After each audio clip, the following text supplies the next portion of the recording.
All right, should be on air. Just wait for the stream to actually catch up with the fucking YouTube channel. We should be good to go. Or is it still dead on me? Let's find out. Oh, still says starting soon. Please stand by. Fucking delays. Just give it a moment. Hopefully it actually works. Unless I gave everybody the wrong link, which would be funny as shit.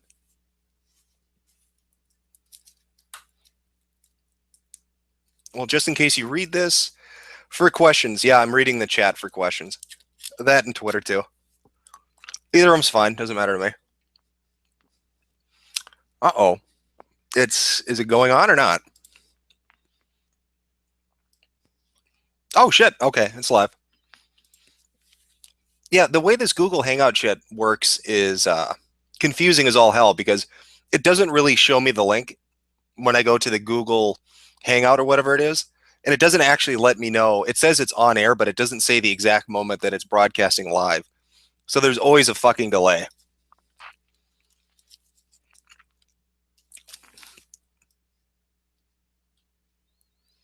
All right, let's see what the sound is like. All right, sound quality's not horrible shit.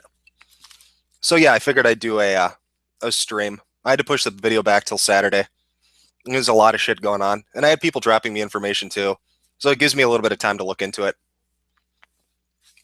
But this is not some super serious stream, so ask whatever you want, whatever you guys want to talk about. It doesn't really matter to me. I was going to do this in 3 hours, but a bunch of Brit bongs were saying that it's too late for them, so I figured fuck it. Am I a big guy for you, Orinor? For you, I am. Are you the guy in your pic? No, I'm not the guy with the wig. That's just a random Google image search. From what somebody tells me, it's a costume company. So I'm guessing that means that I don't know. There's a whole outfit out there. Everything you see, it's an entire fucking outfit. Hey Jim, what do you think of the death of 4chan? Feels shitty, man. I like 4chan. I just don't like the way I don't like the way it's going. I don't like Moot's reaction to the Gamergate thing or his crackdown in regards to a few other things. It feels like he kind of did a 180 on what his stated stance was. Because when Sherrod ended up shutting down Encyclopedia Dramatica to go do whatever fucking website it was, Cheeseburgers or whatever the hell it is, she'd done some presentation and Moot was in the audience, and he asked her if she felt it was right to basically, I can't remember how he phrased it, but it wasn't right to fuck over your user base. So it's just weird. I've seen Moot give speeches and I've heard him talk before, and his recent actions don't really line up with that very well. What's my favorite game? Everybody fucking asks that, and every time I give a different answer. I'm not consistent. There are too many good games. I couldn't tell you what the perfect game is, what my favorite game is. What's my opinion of 8chan? I don't know. I like what I see so far. I mean, I've gone to the V board, the poll board, and the GG board. It seems pretty good. Random board seems to get a lot of traffic too. Did I read the EA statement? Are you talking about the one where they said that was that the fucking statement EA released saying we shouldn't rape people? Is that the EA statement you're talking about? Because that's the fucking stupidest thing I've ever heard of. I need a video game company to tell me not to go rape people. That's brilliant, EA. That's another bold step forward in video games. Congratulations.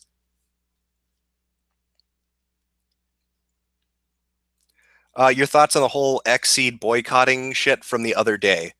I'm gonna guess you were the pissed off person um, asking me on Twitter why I retweeted that. Like I said in the past stream, the whole Gamergate thing, just a bunch of different people doing different things. If you want to take part in it, go ahead. If you don't, don't. I didn't actually see the whole boycott Xseed thing. I actually missed that. I just thought it was male advertisers, tell them what's going on, try to get them to, pull ads from these different sites. But, aside from that, I don't really have an opinion. I like Xseed, so I have nothing against them. Washington Post reported that Gamergate. Oh, somebody's actually using Steam to ask a question. That's a new one. Let's see. All right, morality 124. Stream question. What? Why do you think you haven't ended up on Atheism Plus Blockbot yet? Well, I'm not an atheist, so it's probably. Don't they just block atheists on the block list for Atheism Plus? And besides, I've never had any encounters with any of those people. I'd imagine that what Thunderfoot and Amazing Atheist and Justicar and all those guys would probably be on the block list, but they don't know who the fuck I am, so that's probably why I'm not on it. Hello, aristocrat. Hello, Alex Vance. Nice, nice name. Hi, Lopeng. King of Pole confirmed child hating cyber raped shitlord. When did he get that new title? Jim confirmed for Weeb. Yeah, hey, I like some anime. I'm not gonna lie. There's some anime series that I like. Fuck you, Jim. I went to get food and missed the beginning.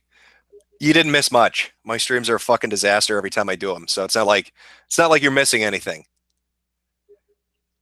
All right. They block misogynist. Mundane Matt is on it, as is Sargon. Well, I guess that means I'm not a misogynist. So thank you, Atheism Plus, for agreeing that I'm not a misogynist. It's fucking great. That's a great endorsement from social justice warriors. It's fantastic. IA, are you a deist? No, I'm not. Who are you going to main in Smash? I don't have a Wii U, so I'm not going to main anybody. But I did buy a DS recently. Or no, I'm sorry, fuck. A 3DS. All these fucking names are so similar. I still mix up PSP and Vita anyway, so what the fuck does it matter? I bought a Nintendo 3DS XL. I had a gift card to a electronics store, and it was on sale anyway, so I ended up paying like $40 and got it with what is that fucking RPG? Mario and Luigi Dream, whatever the fuck it is. And then I bought a bunch of other games and shit. I've been having a lot of fun with it though. What the fuck did I even pick up?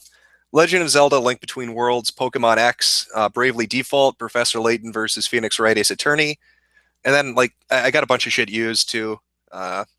Super Street Fighter 4 3DS edition, which was probably a mistake because I'm shit at fighting games, but whatever.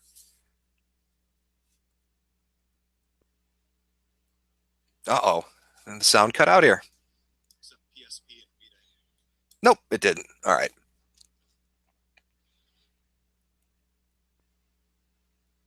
Then what the fuck are you, nigga? Are you talking about our when you were asking about the DS thing? I said I'm an apatheist. It just means I don't have any fucking clue and I don't want any part of it. I got other shit I'm more interested in. But I really do enjoy watching theists and atheists fling shit at each other.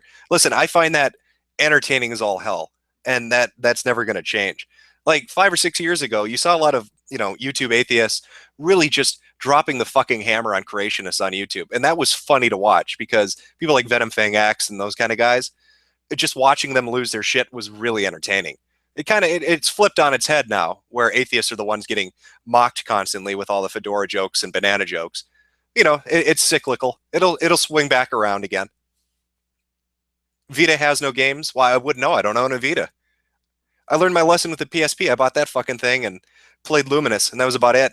Oh, and Final Fantasy Crisis Core, but my friend's girlfriend dropped my fucking PSP on the ground and shattered it, and so after that, I never was able to complete the game. Hello, Shitlord. Hello, Brad Childless.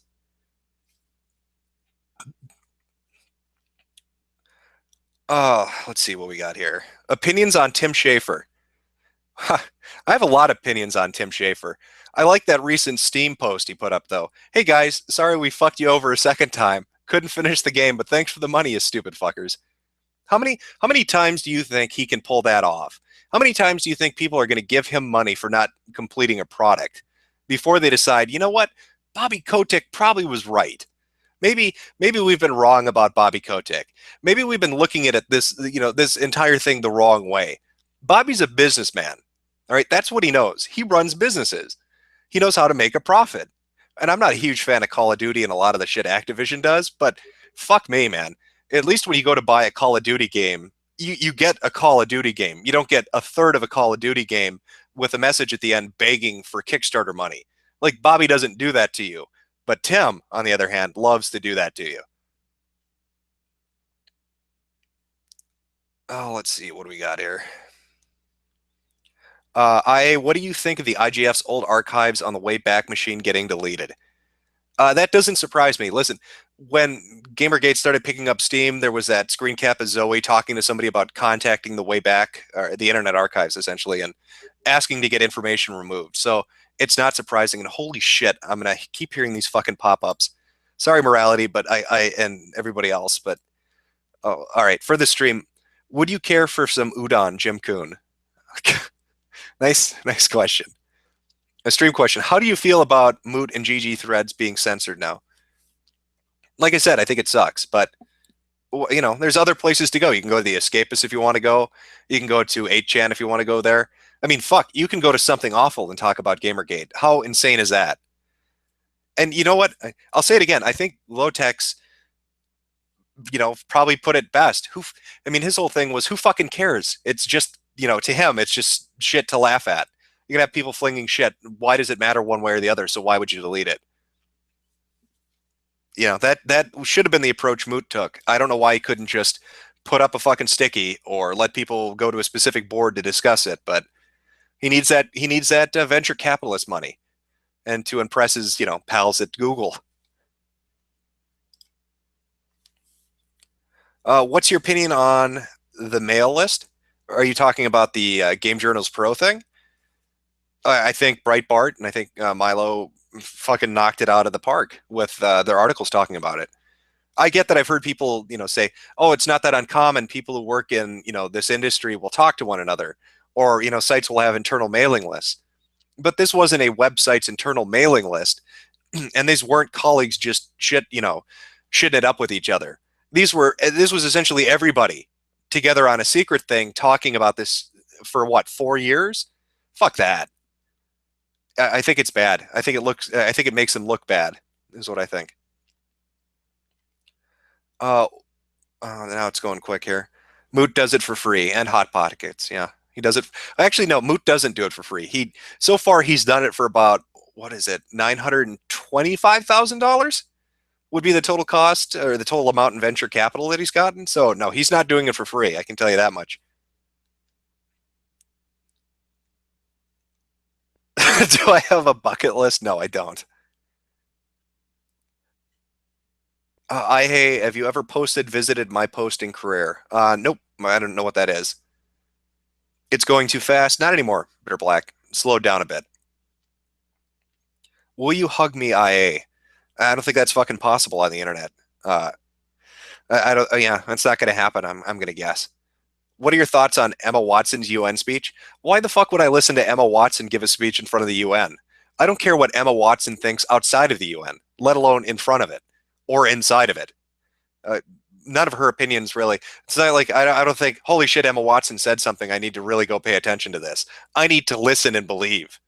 So I don't know what she said exactly. I know the whole marketing shit that was going on with the, trying to shift blame onto 4chan. I get that. I understand the background story to that, but I have no idea exactly what she said, and I don't really care.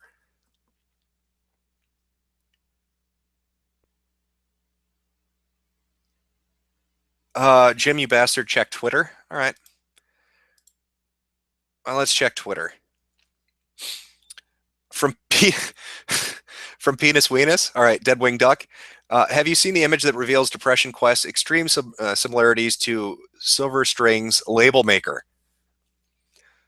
Hey, fuck, that sounds familiar. Didn't Arini, didn't he post a video like yesterday?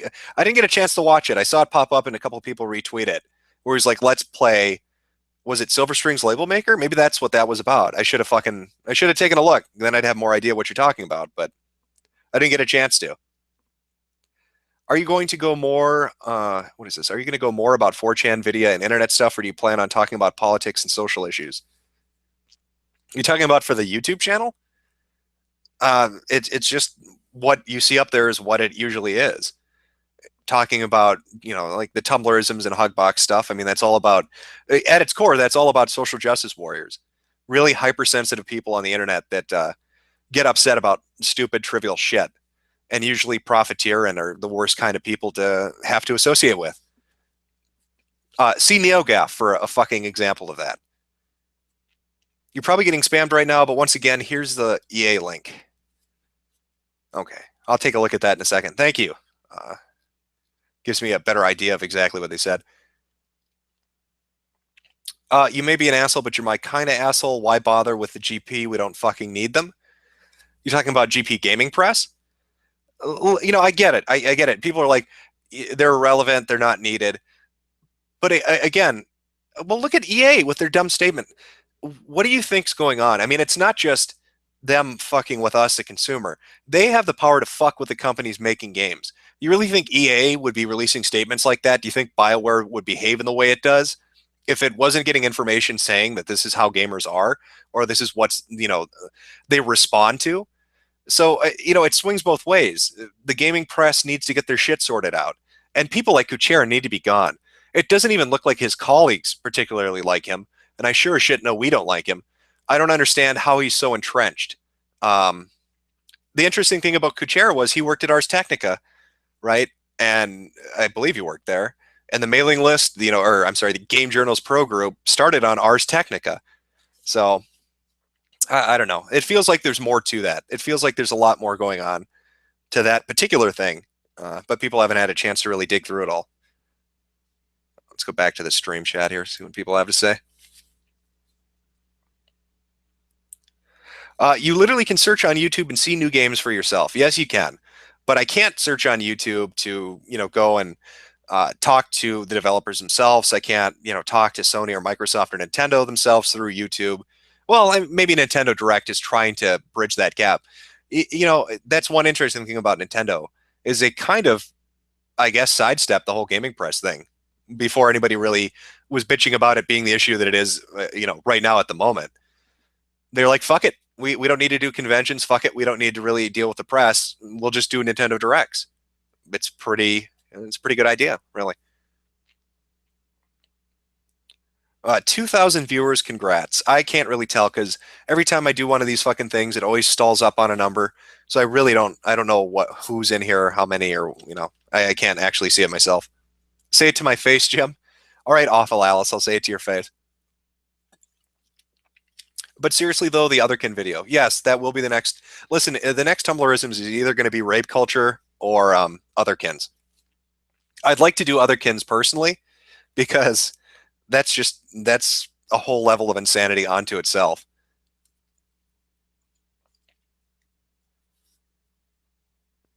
Oh, let's see, what do we got here? Have I ever run into SJWs in real life? Yes, to a degree. Yes, I have. But not anywhere near as bad as what you see online. I think that's because I'm so far away from San Francisco, which apparently is the fucking epicenter of this, that I've got a little bit of a buffer in place to protect me. What's my opinion on Bongland? Love Bongland. And just as much as you probably like Clapistan. So I think we're even in terms of that. All right. Dear IA, opinions on Mossad and Mossad and what? There was a second part to that, but it rang by. All right, it flew by quickly, so re-ask it if you can. Digra DARPA, talk about a bit. Digra DARPA. Well, I know that, King of Pole and Sargon and all those other guys are working on something looking through the Digra stuff. Where is it? I did for a while. Listen, again, it for me, at least with the DARPA funding, it comes down to letting incompetent people have access to tax money. I don't like that. That's why I tweeted to DARPA itself, if you want to waste your fucking money, go on Craigslist. Because if you're financing people and people connected to other people that are making statements like peer review is bullshit, and we need to basically shove down the throats of everybody our stupid fucking beliefs, there's an issue going on. Fuck. And I had access to all this shit before, and now I can't find it. Where is it here? Oh, I think this might be it. Okay, yeah. I'm going to post this on Twitter, and you can go take a look at it there. If I post the link on the YouTube stream or whatever, it's just going to get buried. So there we go. That is the so Project Immerse had essentially applications that you had to fill out.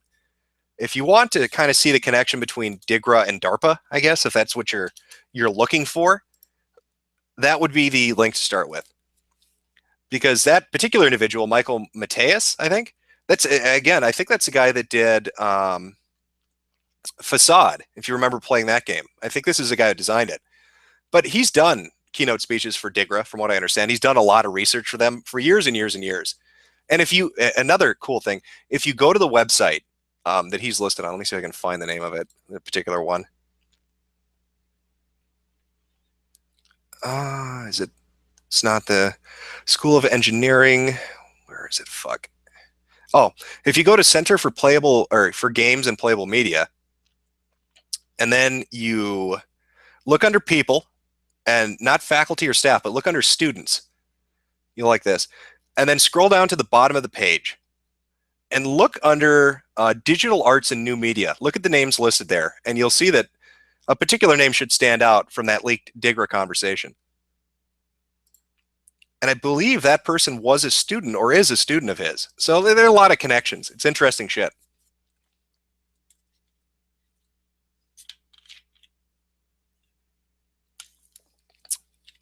Ebola Chan loves me. All right. No, the funny thing about the Ebola Chan shit, didn't Ariland, like they picked up right away that that was a fucking joke. So how is it a forum, or a forum, an image board used in Nigeria gets that that's a fucking joke? But apparently mainstream media thinks that there is some concerted effort to start voodoo on people in Africa using Ebola Chan. What in the fuck? Camera Lady wants to know if you like Indefensible or Indefeasible. Indefeasible. I'm blanking on that right now. I've had a long day, so my mind's kind of fucked up right now. Give me a second, and I'll unfuck it and then answer the question. Where do I go for news? Are there any reliable sources? I've started to use different sites that are out there. I mean, I'll swing by GamesNosh and TechRaptor. I'll swing by Niche Gamer and that kind of stuff. But generally, I like other people's opinions. I'll talk to people I know, or I'll just go on an image board like 8chan or 4chan or whatever and just fucking listen to how people are talking about it. It seems more straightforward.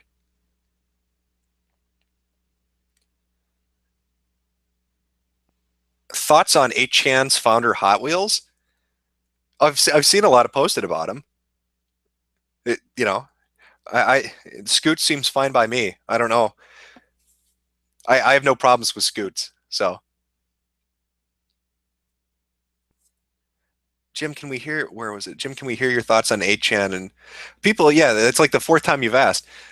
Like I said, 8chan I have no problem with. I've been to the V board, I've been to Poll, and I've been to GG on 8chan. It seems fine to me.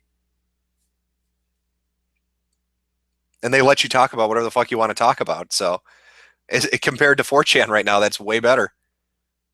Oh, Indefeasible, her videos. I'm sorry, fuck. I liked the videos. I watched them. I know that there were a few things that they were a little off about, but listen, if you want to dig through all that shit and start finding connections, why not? Seems fine to me. Half the reason the majority of shit that we're even talking about and seeing right now is out is because people took the time to dig through and be obsessive and look at stuff and really track it down. I like that kind of stuff. It's interesting to watch and find out what people find. IA Steam says I can't add you. That's because I haven't paid Gabe money yet. I know I got shit on for that Steam video, but fuck you all. I stand by what I said. That feature, if I remember right, before they implemented the community market and they did the card system and the level systems, there wasn't a fucking cap on how many friends you could have, or at least not a starting cap on it. It was a subtle way of basically nickel and diming people for just a little bit more. And I don't know. I don't like it, I guess. Or if you're going to do that, at least let me just pay you directly. I don't want to fuck around with the community market. And I know people say, oh, you can just play games and earn cards and go through the trading system.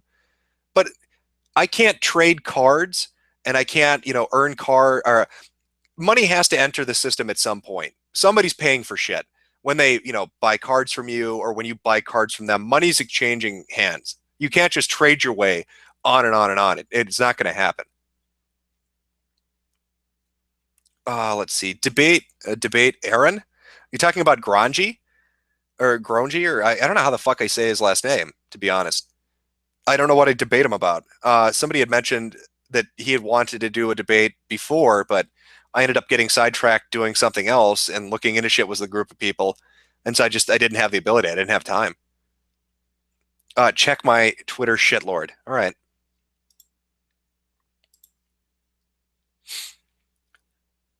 All right, Jim. Thoughts on Rebecca Watson's GG video she released last night? I haven't even seen it, um, so I don't actually know what her video's about. I'll check it out later, I guess, and see what I think. Let's see. Why you got that UKIP leaders mug on your Steam account? Because he's got a magnificent face. How can you not like that look? Look at him. He's a happy son of a bitch. That big fucking chuckle. It's a great picture. I don't know. I don't know why you don't like it. It's fantastic. Let's see. It used to be 300 friends. There's also hundreds of people that would give you a bunch of cards to add you. Yeah, but then that's from somebody on Twitter. Yeah, but then I'd feel weird about doing that. I don't want to take shit from people. I don't even listen. I don't like the wish. This really pisses me off. This isn't something Valve did to intentionally fuck with people. It's just I wish there was another way to do this. I don't like the wish list feature on Steam.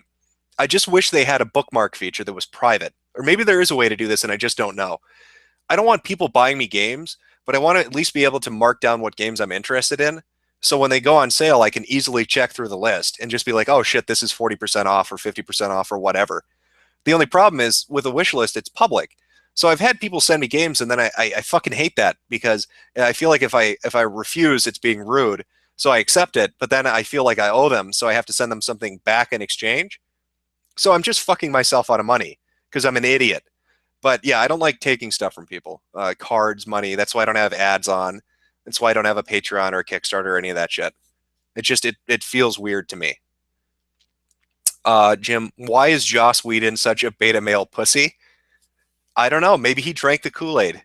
Maybe his proximity to the types of people we're fighting against in Gamergate have influenced him in a way that he can't unfuck his mind. I don't know. You'd have to ask Joss Whedon. Oh, let's see. Somebody on Steam. What is this? They just implemented a follow feature. Smile for meter or smile for me, dear. Jesus. What do you mean a follow feature? And because of the delay, I'll hear back in about 5 minutes. Okay, let's go back over here. Oh, you can gift me Team Fortress 2. Oh, well, of course. Who wouldn't want another copy of that? My opinions on Adam Sessler. You know, before I used to I liked Tech TV. I don't know if you guys ever watched Tech TV, like Call for Help and that kind of stuff, like Leo Laporte. Tech TV was fucking great. I really, really liked Tech TV as a channel, and I loved their fucking programming. And then the merger with G4 happened, and I thought, oh shit. At first I thought it's going to be great, right? It'll be video games and technology. How can that possibly go wrong? But as we found out, G4 instead just kind of cannibalized Tech TV and kept what was it, X Play, and what was the other show they kept? Attack of the Show, I think, for a little while, and they pretty much got rid of everything else. I can't remember the name of it, but there was like a late night show with the white guy and the black chick. It was really fucking funny. They also had like a God, I can't remember the names of half these people or their shows, but there was also another one where it was like they take questions from the phone and from online. It was two chicks basically that did like a weekly show or a daily show, maybe even.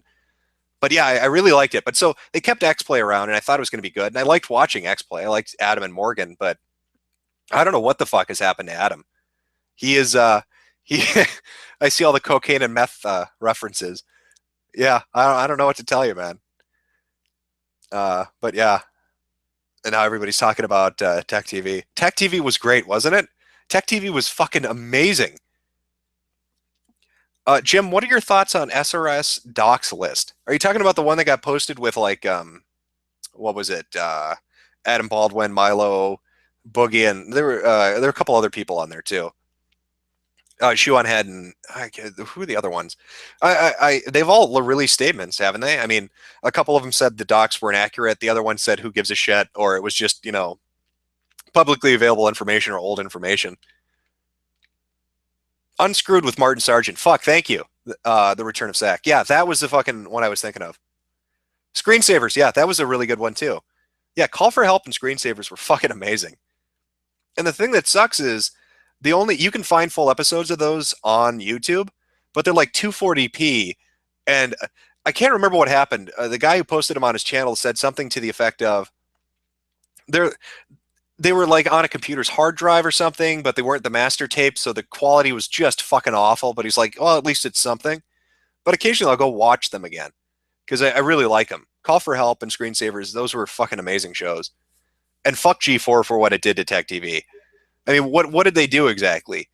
You have a network that does it even show video games anymore? Does it show technology anymore? It's the last I saw it was nothing but 11 hours of cheaters and fucking 13 hours of cops. That's what G4 has become. If it even still exists, didn't that go under now too? I don't know. What are your thoughts on Matt Clark from IGN attacking Milo on Twitter? Wasn't Matt Clark the one that went on like a tirade a couple nights ago? And his Twitter's deleted now, isn't it? Again, it's like I know some of this stuff, and doing the video, I've been going through a lot of shit, but my mind is fried from it. That's why I had to push it back. There's too much shit to cover, and so I needed a couple more nights essentially. Where do you get skill in where do you get skill in debate, argument creation, and information gathering? Are you just asking me that generally where you do that? I have no idea. I'm shit at it. Most people are shit at it. G4 is now Esquire. Well, that's fitting. G4 is dead. I'm not going to shed a tear for that. Fuck them. G4 did to tech what sci-fi did to science fiction. Cops and cheaters. Yeah, that's really what it was. It was nothing but that. G4 killed nerd programming of the network. Yeah, again, that's bullshit. I just don't fucking understand it. And like Tech TV had some really fucking unique shit. Like they showed like a 2 hour anime block at like midnight. And they also had this really weird show where it would just show like clips of video games and shit and other stuff. And that's all it was. There wasn't like a host or anything. That was really good too.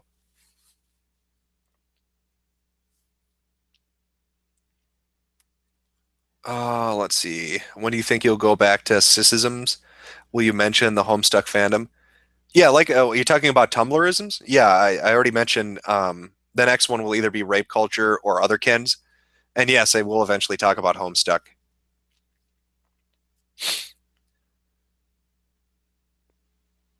Actually, I'm going to jump back over to Twitter, see if they got anything they want to ask. Someone asked about your nudes. That's probably not directed at me. Oh, okay. Yes, okay, that was directed at somebody else. Fucking Twitter, man. Tech TV should be on archive.org. If that's true, I'll check it out because I'd rewatch the shit out of their stuff. It's called Follow Games and Software. Oh shit. Okay, I see what you're saying. So there is a way basically to bookmark games you're interested in, so it doesn't show up on wish list. If that's the case, I'm just going to delete the wish list then and follow the games, I guess. If that's the equivalent of bookmarking it. Who do you think is behind the doxing? Fighting on capitalist hack, Milo Needle, escapist DDoSing. Don't want this to end without knowing. If I had to guess, I'd just say it's a third party fucking about. More than likely. I don't know. Could be a whole host of things. I think you've got, you probably have groups that are on, fuck, I don't know how to explain this. I'm going to say it's a third party. There have been some statements that make me think I have an idea, but I don't know for sure. Anytime there's a shitstorm going on, there's always going to be completely unrelated parties that are drawn towards it that just want to wreak a little havoc and have some fun. That would be my guess, but I can't say for sure one way or the other. Internet skit. People like you, and they're going to give you free shit because they appreciate you. They don't expect anything in return. Yeah, listen, I don't like the feeling of when you accept something from somebody, you're beholden to them. That's the way I look at it. And I don't like the feeling of owing somebody something. That's why I pay my bills on time. That's why, I steer clear of like credit cards and stuff. I don't like the feeling of owing or being indebted. And I get what you're saying, like, oh, if somebody gives you a gift, whatever. But to me, for whatever reason, it feels like I owe them. I don't know them. They just gave me something. It feels like I should reciprocate. It feels like the thing you should do. Oh, let's see what else we got here. Is Funny Junk actually a bastion of free speech, or is it just a bunch of hype? When this all started, it was, and it still is, really one of the only sites you can post whatever the fuck you want on. I'd say Funny Junk is what it's saying it is and the way it's behaving, which is letting you post whatever you want. So as far as alternatives go, if you've got something you want to post related to, games journalists or Gamergate or whatever, Funny Junk would be a place to go. They're not going to block you and ban you and delete your content.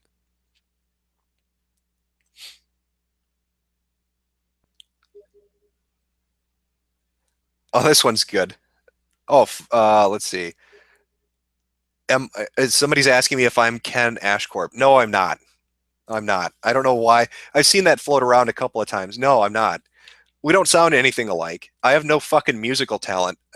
I'm completely untalented when it comes to music or art. I'm fucking horrible at that shit.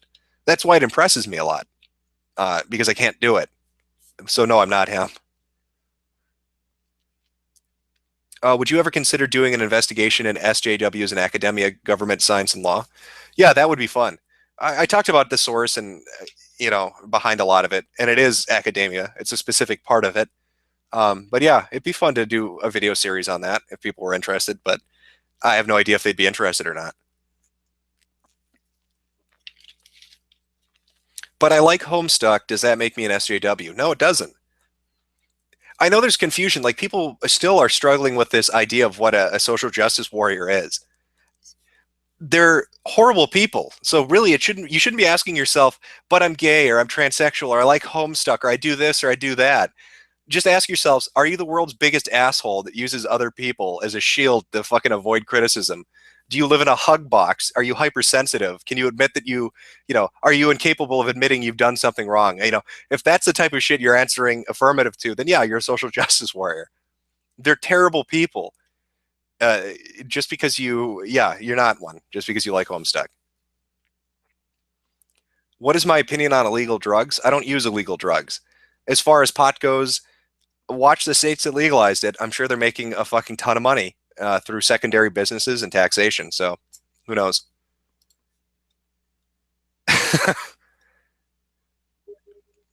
Do I ever read the Tumblr in Action subreddit? I'm not. I've mentioned this before. I'm not a redditor. I don't use Reddit. I have on occasion gone to Tumblr in Action because somebody linked me there, and I have gone there twice in relation to there was a specific Tumblr blog for one of the videos that I could not find. Basically, I'd gone through and I looked at what they were saying, and I forgot to screen cap it. And when I went back, it was gone. And so the only place that actually ended up having a fucking screen cap of that was Tumblr in Action. So when I did the search term for it, they popped up. I went there and got the image, and I was good to go. Let's see. Do you feel the Gamergate movement is slowing down at all? No. Nope. I don't think so. You look at, God, there have been a ton of articles all over the fucking place. People are making videos. People are doing streams about it all over the fucking place. I talk about it. I'll talk about it in the video on Saturday. Um, in relation to people, I'm not going to go into it now, but you'll hear about it in Saturday. Oh, let's see. Go back to the stream here. What's my view on porn? Everybody watches porn. I have no view on it. It's a very mundane thing to ask about. Somebody saying something sensitive. Yeah, I like their threads where they go on about moderation. That's funny as shit.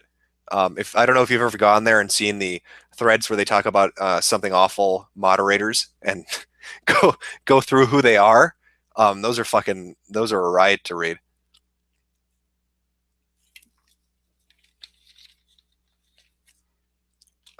Let's see. Are you a horse fucker? No, yeah, I talked about this in the whatever Hugbox Chronicle video it was. I don't watch MLP. There's no, it just doesn't appeal to me. It's not something I'm really. I don't know the names of the imaginary horses. I still get shit for calling molestasia, and then they say that's the wrong way of saying it. Sounds more fucking regal to me, all right, than molestia. But whatever. NeoGAF isn't discussing pro Gamergate articles, or isn't discussing the pro Gamergate article by TechCrunch. Of course, NeoGAF's not fucking discussing it. You can't go to NeoGAF and post and give an honest opinion. You need to suck Evilor's dick. You need to suck the dicks of the moderators and admins. There have been so many screen caps of the fucking ban messages from people who dared to step out of line. Look at what happened to Boogie when he went over there and tried to talk about Gamergate or anything really against the fucking groupthink mentality. He just got hammered on fucking nonstop. I know people are pissed at Boogie always fence sitting and he's jumping back and forth, but he got the holy shit kicked out of him over on NeoGAF for daring to even try to bring up a counterpoint to any of their bullshit. Do you think a video crash is coming? Yeah, but I don't think it's related. Yes, but I don't think it's related to gaming journalism.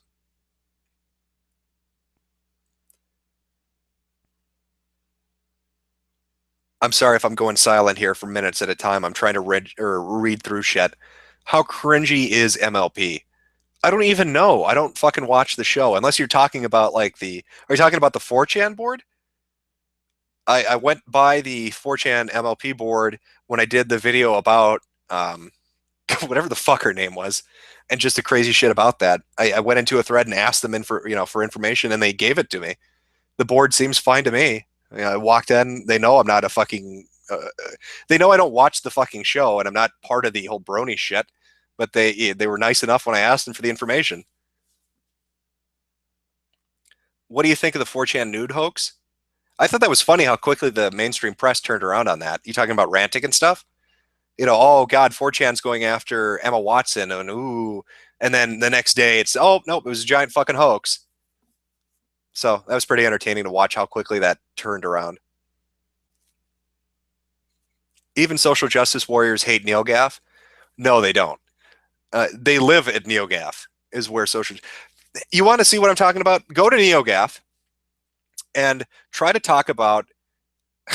Start a fucking thread on NeoGAF about anything to do, or go into a thread on NeoGAF about anything to do with race or sex in games.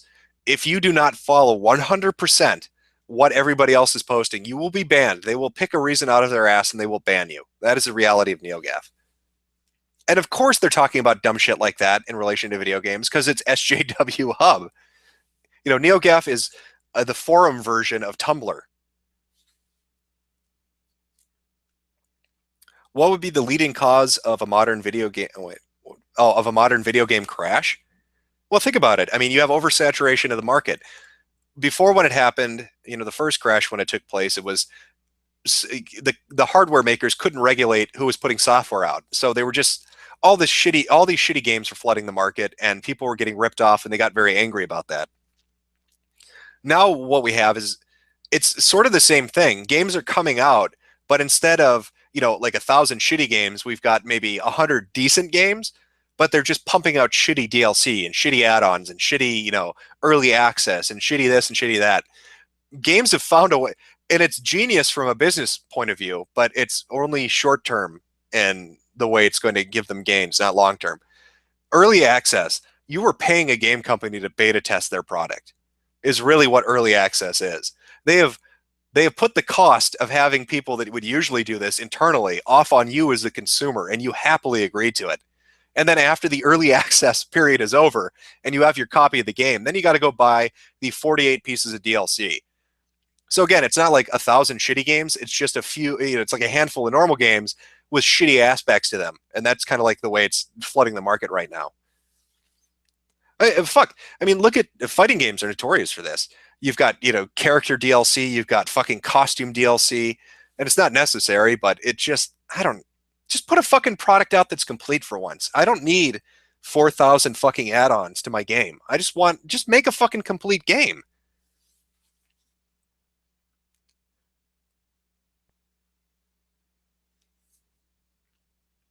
Somebody's talking about MILFs. That's always lovely.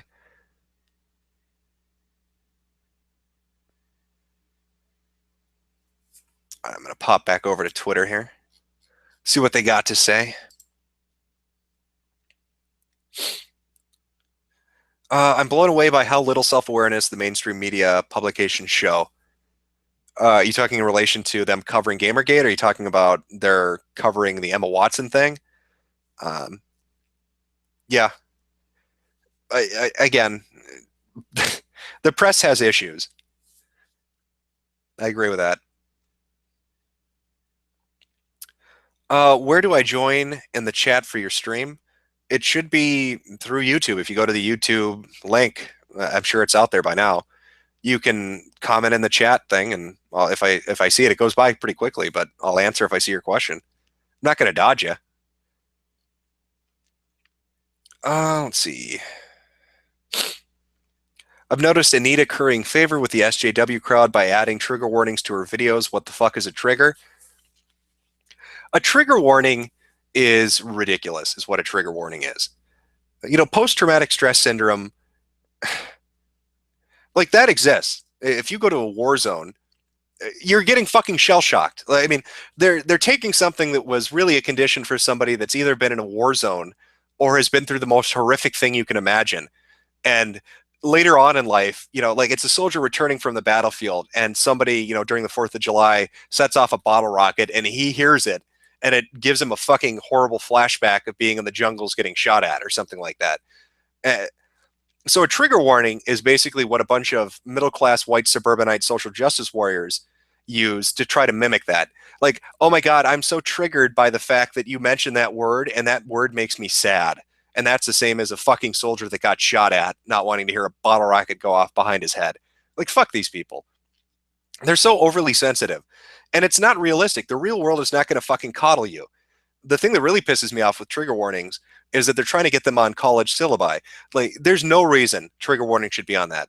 You're going to try to tell me there's a problem with fucking Shakespeare? They tried to get a trigger warning on Merchant of Venice, saying it was anti-Semitic, and other works of Shakespeare because of violence and misogyny and sexism and racism. Okay, what does a trigger warning accomplish, especially in a college setting? What are you telling me then? That you can't partake in that particular assignment or that coursework because you're too triggered to do it? What a lazy way to get a degree. Why wouldn't everybody be offended then? Oh my God, I can't do this engineering course because everything about numbers and engineering triggers me. So you're just going to have to give me an A because if you don't, I'll sue you because I've got post-traumatic bullshit disorder. That's what they have. Post-traumatic bullshit disorder. It's PTBD is what these fuckers have.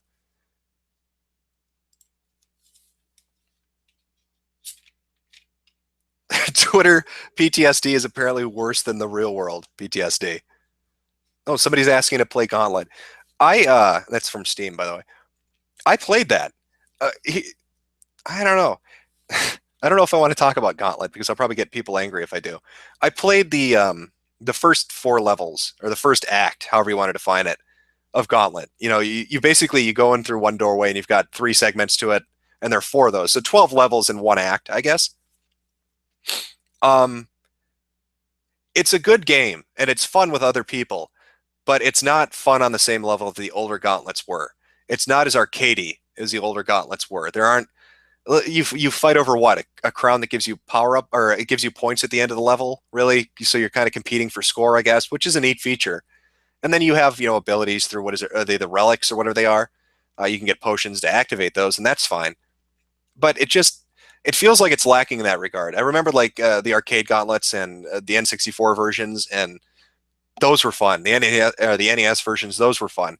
This it doesn't Gauntlet doesn't feel gauntlet-y enough to me for some reason. And I didn't like that, at least for the first act, those first 12 levels or whatever, that every second level, so you go through the door, you got 3 levels. Every second level was the same, and I get it. You're running the gauntlet from death, but it was the same. You couldn't defeat this guy. You have to run from him, and it was just. I don't want to do a chase sequence every fucking second level. It takes the fun and surprise out of it for me. But that's minor bitching. It's a $20 game. It's worth the money, especially if you have friends. You get your bang for your buck. I guess it's fucking longer than God mode was. Christ. Why is my voice so sexy? It's not. My mic is shit. My voice is shot right now. I'm sure it's probably coming through crap quality. That's what happens when you're too poor to go out and buy decent mic equipment or get a decent fucking computer. Bring me on IA, King of Pole. How would I even do this? Let's see. There should be some place that gives me a link. Oh, where is it? Oh, invite people. All right, let's try this.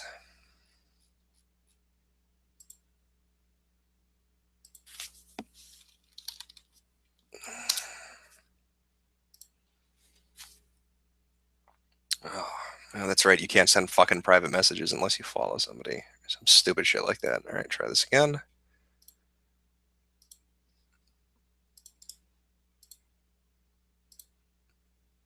Okay. If that was actually King of Pole and you wanted to come on, I sent you a DM with the fucking address invite.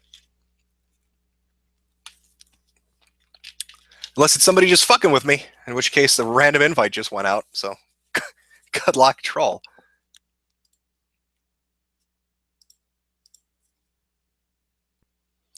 Go to your Twitter account. I gave you a link. If you click on the link, it'll directly bring you into the chat. I know that it's implemented through Google Plus, and there are other ways of doing it, but I just send the link because it seems to work easier for me.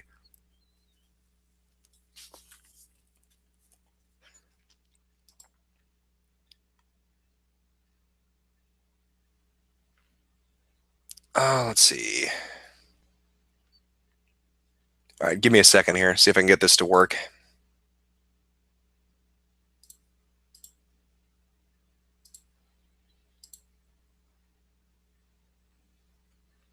He's all confused now, I bet.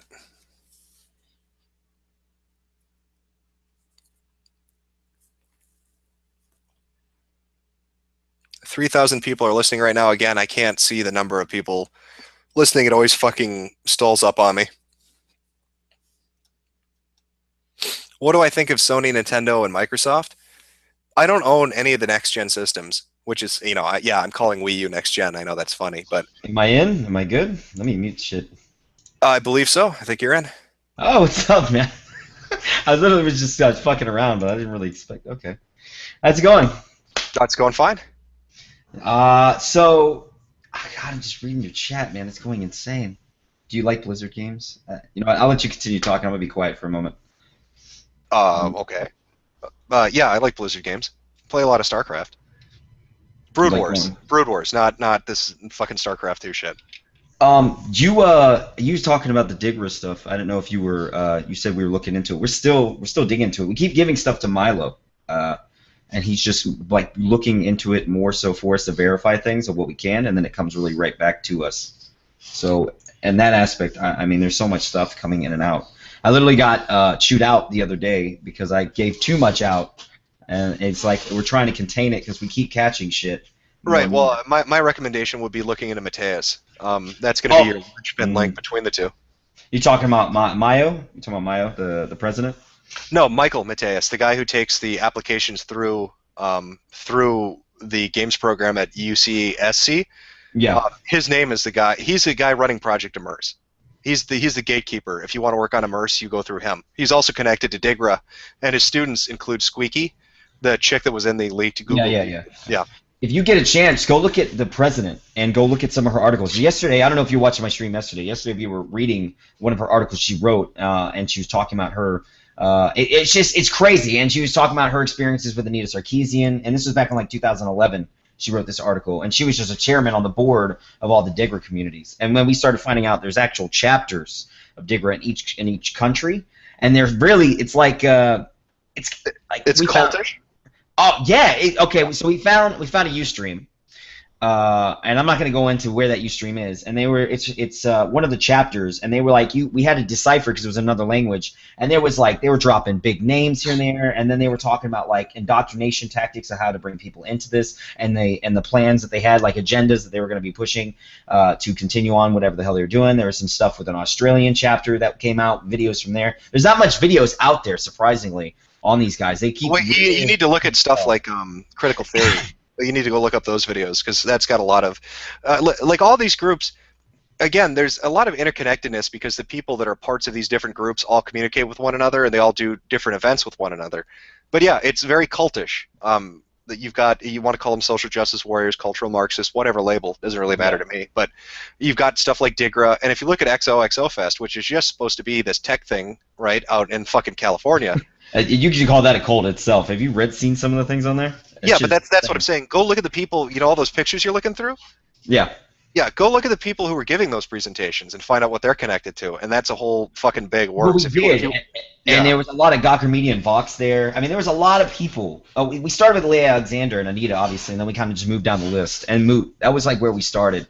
And we started moving down there, and it led to like shit like Patreon, and we were looking into money laundering and like dump accounts that led to crazy ass shit. Like, we'd find like a dump account where there was just this blank account but it had a Twitter, and Twitter was only active when money was sent out or siphoned through something, and then the only people that that followed it were like major companies. Like there was one with like Asus and another. It was really weird. It was like weird. Like I don't know. We kind of ran into a dead end with that one for a while, but just the shit that was going on with that, and then the guy who runs Patreon and the founder of Kickstarter as well. There's a lot of shady shit, and if you guys anybody in the chat, because there's like 3,000 of you guys, like you were saying before, if you guys are good at digging, better than us, because we're just fucking couple guys, just like you guys. There's nothing like me, Sargon, Rogue, all of us that were in these public Skype calls, sitting down, and we were like, okay, let's start banging some shit out and spending like hours and hours just going and siphoning through things. Which last night we were doing the archives thing. That was a fucking debacle.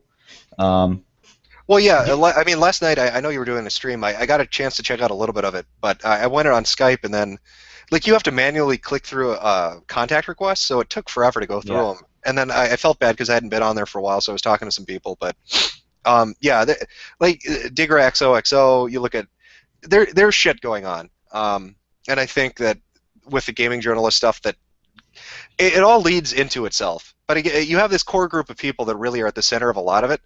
And I think the more you dig, you're going to start to see that picture better. When you're looking at Silver Strings and XOXO, when you're looking at Digra, when you're looking at Patreon even, or Kickstarter, you're going to start seeing names that consistently pop up in each of those. And I wouldn't put it past. I'm not saying Patreon as a service is bad. It's an interesting idea. Mm-hmm. But I think the use that it's being used for right now is just nefarious. Right, and look at the owner. If you ever get a chance, by any chance, I don't know if you want to look into it, but look into the owner of Patreon and who he's connected to, and then it's going to lead back to a guy named Jonathan McIntosh. If you take the time to find out who that guy is, you're going to have a lot of fun getting into a whole video about that guy. Just look in John McIntosh if you ever get a chance. That guy is really, like you just said, the name that keeps going back is that fucking guy. And that's you're talking about... Wait, we're not talking about McIntosh. You're talking about a different guy. We're not talking about the one connected to Anita, are we? Yeah, that guy. The guy who's supposedly the puppet pulling the puppet strings. Everybody keeps saying. I don't know whether or not. I'm not going to say that, but it just says. All I'm saying is every time we go back, it's like Anita, and then from Anita it goes to John McIntosh, and then it's like we look at it, the way that we were looking at it was like this guy seems to be interjected with like every piece. That kind of comes together. And see, that's the thing with Sacred Cows. Like, they treat Anita and they treat people like Zoe. They treat these people like sacred cows, but then you can't look into them. You can't debate them. You can't criticize them. So what perfect front, you know what I mean, for doing shit that's underhanded? Because you can't go after them. So why wouldn't they be connected to it? They know they're never going to get touched. Right. And it's just I don't know. In my like I said, I'm just a guy, and there's only a few of us, like maybe like a dozen of us that have been doing this, and we've been doing it for hours and hours, and we just take the time to research it. And like I said, just like you, Jim, it's like if you guys in chat, if you're good at that kind of stuff, you should really take the time to look into this stuff. And if you get stuff and it's credible, send it to the right people. You got Milo, email it to these fucking people that will get stuff done. So I think that's really where that comes into play, because it's like I said, the stuff I'm talking about we're still looking into, and it's just dropping name here is theirs, but there's a lot of stuff. Yeah. Like I said, it's interconnected. There's a lot of shit. They wash each other's. One hand washes the other kind of shit. Yeah, that's kind of. It's very creepy. Yeah, it's scary. We've got me and Sargon say scary. Some people said creepy, because the stuff that we've especially with the Digra chapter thing, that was the scariest shit I've ever seen. Because the shit, especially if you guys ever take the time, go look up the Australian Digra chapter video and go take your time to watch that, and then you'll immediately be like, okay, I don't know what the fuck Digra is anymore. Right. It's not so weird. It's not related to gaming. Oh, well, I mean, I touched on this in one of the streams, and I'll say it again because I think it bears repeating. Mm-hmm. Or no, I talked about this with Milo during his radio thing. Gamers are an enormous demographic, and that has a lot of potential in elections for voting. If you can influence the way gamers think, and if you can influence the way they talk and behave, you can influence how they vote. So, you know, there are two ways of doing it. You can approach gamers as a business and say, you know, hey, I'm going to be up front, and this is how we're going to conduct shit. Or you can try to do it underhanded and guilt trip them into behaving a certain way. And I think with Digra and stuff like that, it's guilt trip.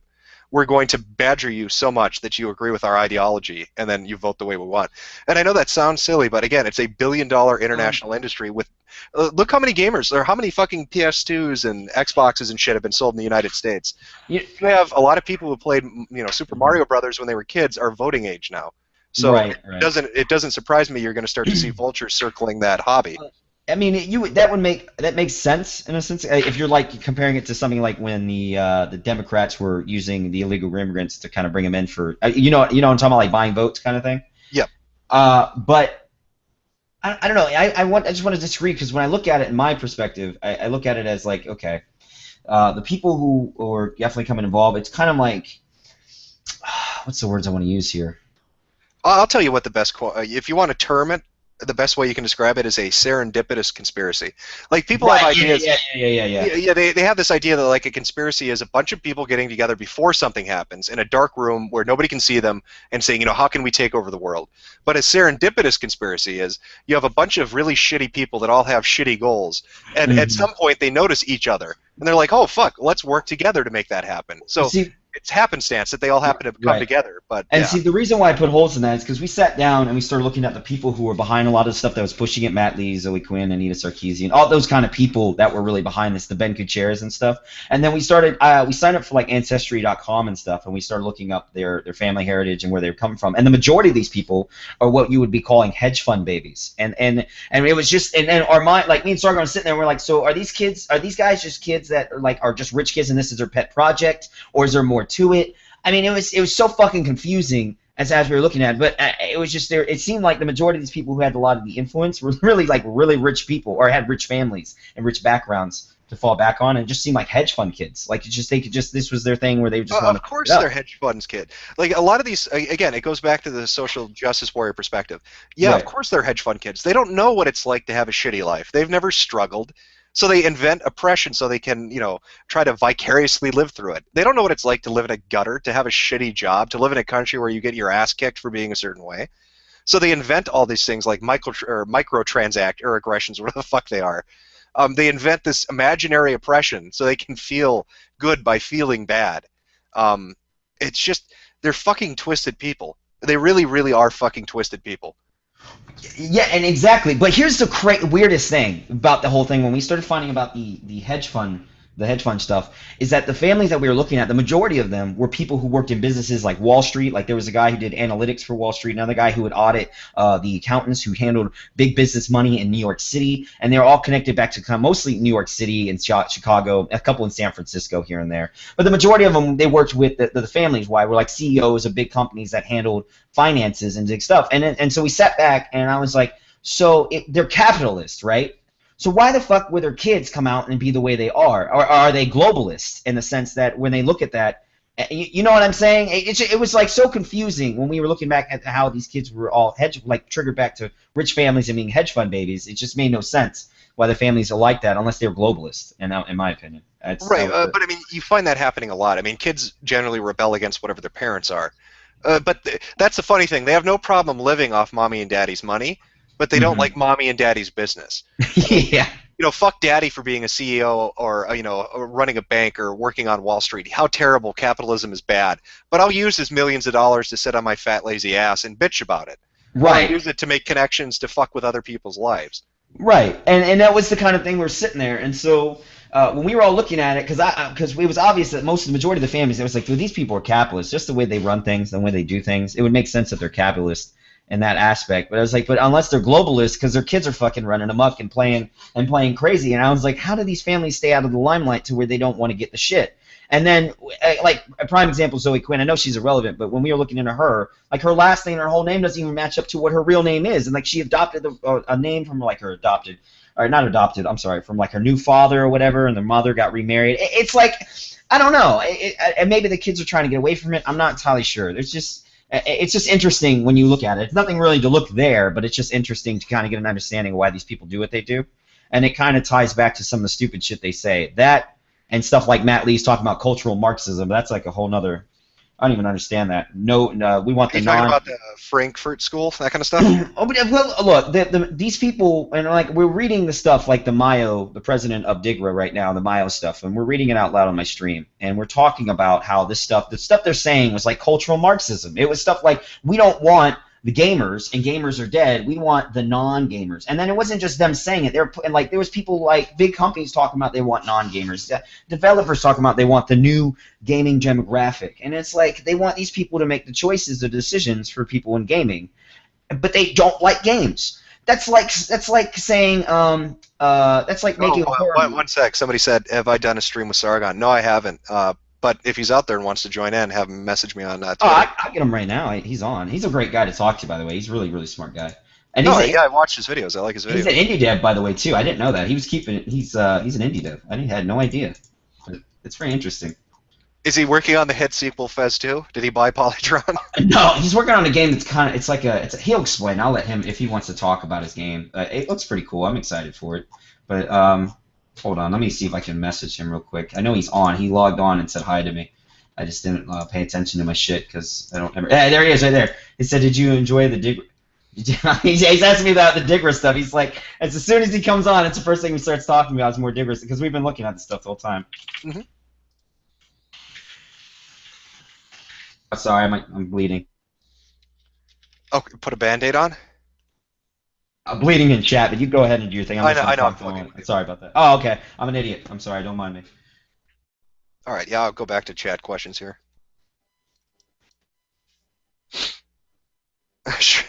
Yeah, Donald Duck, or Dolan Duck. Yeah, Shrek caused the Holocaust. He traveled back in time and was solely responsible for it. What do you think about the Fine Young Capitalists meeting their goal?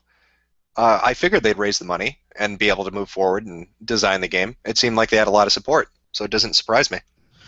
Speaking on the Fine Young Capitalists and the is that what you're talking about? The Vivian Games game? Is that what it was? Yeah, somebody was asking about them meeting their goal. What did anybody see Matt's response to Twitch TV banning Matt for talking about Gamergate on Twitch when he was showing off the game? Did anybody else see that when that happened? Just out of curiosity, chat. I just was wondering. Anybody saw that? Because I missed that, but he told me all about it. No, I didn't see that. It's apparently he was streaming on Twitch TV, and he brought up Gamergate, and they banned him for that. And he was streaming, talking about his game and stuff, and then he started talking about the Gamergate stuff that was going on, like we would normally do right now, or in my stream, or in one of your videos or something. And then they banned him right afterwards. So I thought it was very. I haven't talked to him since then, but he just complained. He just bitched at me about it for a little bit. He was like, "These guys are dicks." And I was like, "I'm sorry. I don't know what to say." You know. Hold on one quick. I'm gonna get him in here. He wants the link, so I don't. Where do I get the link? I'm new to Twitter as well, so I have no idea how this shit works. Yeah, there we go. Hold on. I got it. Sorry. Let me check my fucking privilege here. I think no. Is it the right one? I don't know if this is right. Maybe just give me the link because now I'm linking retarded shit, and I just got like 22 messages in my dump box. Here. Hold on 1 second. Yeah, no problem. Yes, I am a shitlord. Absolutely. God. All right, and then if you just want to copy and paste it and then just send it to him via DM, there you go. It should be the same link I sent you. Okay, hold on. Let me see if it's working here because I copied it and they tried to give me like some Twitter thing. Maybe that's why. Let me see if I can open a new. No. See. Hold on 1 sec. I got it now. I just had to open it and then recopy it. It's just a pain in the ass. And then he's gonna come in here in a second. Sorry. What's your opinion on SJW Andrew thing after? He's not a social justice warrior. Listen, if you listen to the Whiskey stream, okay, and the guy's first thing, they brought me on there to debate this guy, and the first shit right out the gate, okay, is I'm a social justice warrior, but I'm also a Nazi party member, and ISIS did better things than Gamergate is doing. Okay, right off the bat, he says this, and the first thing me and Whiskey ask him is, "Are you trolling us?" And his next response was, "Yes, I am trolling you. I'm trolling everyone in here, and the reason why is because I want to make you guys take the bait so I can use it against you, and in different various means." As you know, after So that, you got trolled, is what you're saying. Andrew was a troll. the first Andrew, yeah, the Andrew guy, he came on and that was what he said. So I immediately said, okay, that's all I need to hear. You're a troll. I mean, we want to get rid of him. But the people, there was other people in the call and the debate. There was about 2,000 people watching the stream, and it wasn't on mine. It was on Whiskey's. And they started debating this guy soon afterwards, and he started jumping to like Anidis, Sarkeesian, and Zoe Quinn, and trying to make them relevant and like harassment, how he's a journalist, and just trolling even more. And then he kept mentioning how he was trolling them as they were talking to him. And then he kept calling everybody a sociopath. Like the chat was a sociopath, we were sociopaths. So I stopped him. I said, "Listen, do you even understand what a sociopath is? You're talking to somebody who's a psychologist." And he stops. He's like, "I don't need to explain myself to you because you're a jackass." And I was like, "Okay, so your feelings are dictating things." And then I just cut him off. I was like, "Look, I'm out, guys. You know, just this is the kind of guy you want to avoid and block him on Twitter. Move on with your life and just walk the fuck out." But they debated him for another like hour and 30 minutes right after that, and I left. I couldn't do that. There's no point. Did somebody join? I don't know. I gave it to Sargon. Somebody joined and left. It might have been Sargon. He got bad internet. I'll give him the link again. Let me see if he'll try again. All right. While you're trying that, I'm gonna read through the chat here because it looks like let's see. A hedge fund kid is a plant-based Juken that lives in the forest and steals the gold from passing merchants. That's good old Paul. Speaking of polls, so I got emotes on my channel. The Hitbox guys gave it to me, and I had the guys vote on it. And so I asked them if it was okay. So the emotes they picked were like the angry merchant guy, absolutely disgusting. I got George Zimmerman's face in one.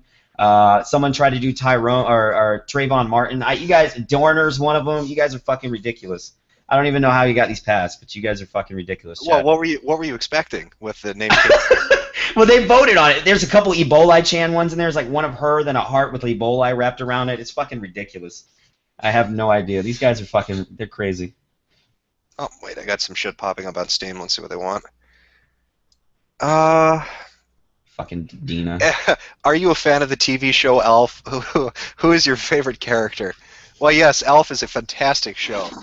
And the father character would obviously be the best character on Elf. Jim Drew. That would be my answer to that. Is 8chan pulling a PR stunt, or is 4chan really kill? Is Moot a sellout SJW faggot? Like I said, I think Moot is looking to earn more venture capitalist money. That would be my guess on it. And he is being influenced by the people who would provide that money. People that attended XOXO when he was there. Hi, Jim. I'm Mom on the radio. Okay. Yo, can you play some Gauntlet? Not right now.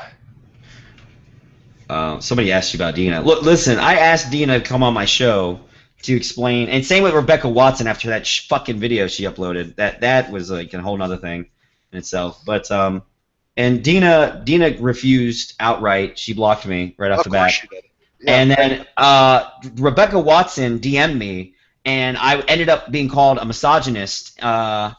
And was blocked right afterwards. So that was my response to her, at both of them asking them nicely if they would like to come on Friday to talk to me, an internet aristocrat, about their standings and why things are happening in Mining Number 9 and what's going on with that, and Rebecca Watson's standing. Well, like I said, they're fucking cowards. No, you're rarely going to get anybody to accept an invite on the other side. It's really hard. I'm not gonna lie. I got one, and that's that one guy that is going to be coming on tomorrow. And I talked to him for 4 to 5 days straight. And before I vetting him, because it's so hard. Like that's what I had to tell Whiskey with that one Andrew guy came on, because he just brought him on just from a couple tweets. I said, look, you got to talk to these guys and really get some information and see where they're at, because they might be just fucking with you the entire time.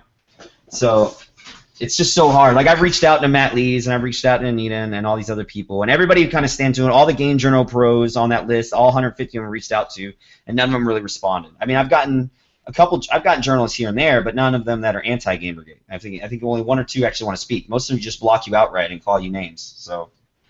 Yeah, that sounds about right. I know somebody in chat was asking about Dina. Listen, I did a video on her back 9 or 10 months ago when she got the gig as a community manager and artistic designer, or whatever the fuck the extra title was for designing things, but not necessarily in the game, as she said.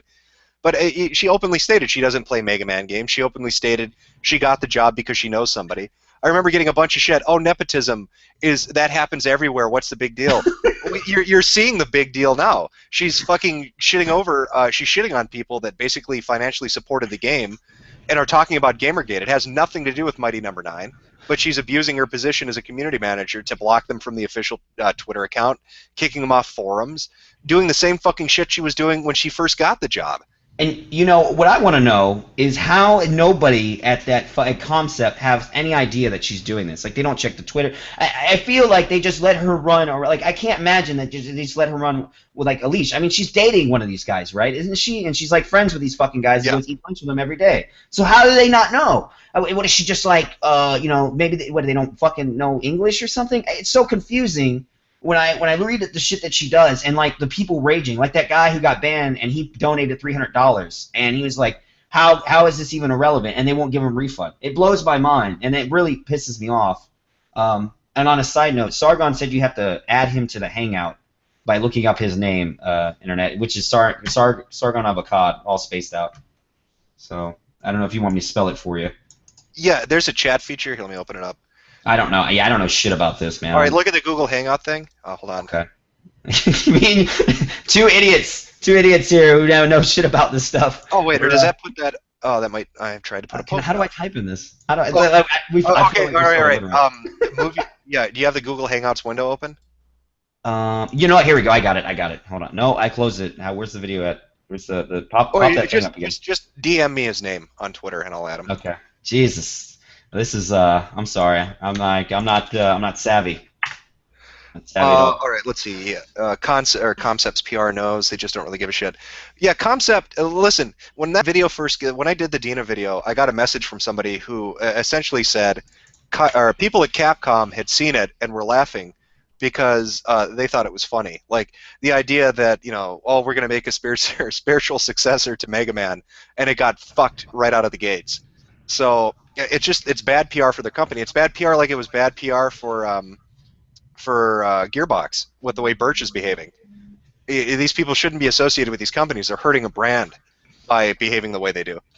Isn't it also that the fact that the people who actually got the beta now, they're saying that it's not even a Mega Man game, that it doesn't even feel like a Mega Man game, that it's too easy and casual? I mean, you fucked up if you come out, if you were trying to make a game and you're saying this game is going to be exactly like a Mega Man. This is a Mega Man game, and then people are telling you the main problem is it's not a Mega Man game. Okay, I'm going to try to add him now. Okay, go ahead. I'll just read. Look up Never Change Japan on YouTube. Okay. Can cause be saved? You know what? I talked about this with the group. They were asking me psychologically, how do you explain these people? And I had to explain to them the psycho bar. The psych bar that we use, where it's like when you testing somebody's wherewithal and things, you would say the most distraught thing that would set them off, and then you would go gauge it by lowering down on what you're saying to them and watching their reaction. Eventually, when they get to a point where they're comfortable, then you know that's where their comfort zone is. And in my opinion, I think that social justice warriors have almost no comfort zone or no bottom at all. And when there's no bottom at all, you're talking about people who are unhinged at that point. They're some mentally unstable. And they don't really realize it. And most crazy people won't know that they're crazy. So that's something you really need to understand. Somebody who's really sick, mentally unstable at the time, and things are going on with them, they don't know for the most part, because acceptance is something that it comes in with the reality of you have something wrong with you. So they won't think they're crazy, and then paranoid delusion sets in. It's literally a fucking, it's crazy, bro. Psycho bar. I sent him an invite, so I hope that went through. So that's just a little bit for you, chat. Like, I blew some minds. I was doing what's called the tap test, and the tap test is very interesting too on some people because they wanted to see what I was talking about, and I gave a prime example with that. Which, if you guys ever are bored and you want to fuck with your friends, get a random picture, just a picture. It doesn't matter what it is. It could be anything, and tell them to write a story or to look at the picture and tell a story about what's going on in that picture, like just without giving them any information. They could be whatever they want. And then do that with like 2 other people. And it will never be the same story. No one has the same exact story. And the reason why is because they project the things that's going on with them or at any like everybody projects a certain amount. They'll project things into these pictures, and they'll do things. They'll say things that will make sense to them, and you can read the person or what kind of person they are or what they're going through with their thoughts. So it's interesting. One sec, I got some questions coming through. What happened with Pitchford on Twitter? I got into a discussion with him because somebody had asked something, and Pitchford had called the guy a coward for not wanting to reveal his real name and address. And so I'd asked Pitchford if he was so brave, why not comment on what his employees were saying, which was Anthony Birch making statements that there were connections to different gaming websites. He made allegations. He essentially alluded to the fact that IGN is bought and paid for. I know it's a big joke, but he publicly declared that. He also made allegations that Gearbox games get good reviews on Destructoid because his relationship with the site owner and the history he had there and the people he knows there. And so I wanted to know what Birch's response was. And Birch, his response to that was essentially, who cares? He said, who cares? What games have you ever bought off a false review? I don't care, is basically what his fucking response was. And then he ended up deleting all of that after he got off his never-ending fucking plane ride. Because apparently he couldn't discuss that anymore. He was on a plane. And then he landed and I guess deleted all those tweets. But take my advice, Gearbox. You don't want bad PR, and Birch is giving you bad PR with the fucking mouth on him. Don't be silly. He's still flying in that plane, man. Come on now. All right. So do we get the right guy here, or is it? Yeah, this is Sargo. I think you've got me. Yeah. Okay. All right. Can you hear me, guys? Yep. Can hear it. Grand. How are you all doing? Good, man. Doing good. We were talking about the Mayo thing and the Digra earlier, just a little bit of it, and the hedge fund babies. The discussion of that one that we looked into with the ancestry shit we were doing. Oh my god. Yeah, a bunch of fucking rich kids. Can you believe it? you know what it reminds me of? Who were those two? It was a bunch of rich kids. This is from like the 1920s. They were very well off. They were very affluent, and they decided they just wanted to kill somebody to see if they could get away with it. That's what it kind of reminds me of. Oh, probably. No, I've heard of that. They were like very, very high, standing, wealthy families that were established. They wore there was a movie about it where they wore like owl masks and shit. Let me see if I can find I know exactly what you're talking about. These guys were one of the first. Well, they were back then. They were considered serial killers in their own sense, but when they were caught, they had. Leopold and Loeb, Chicago's serial killers. Yep.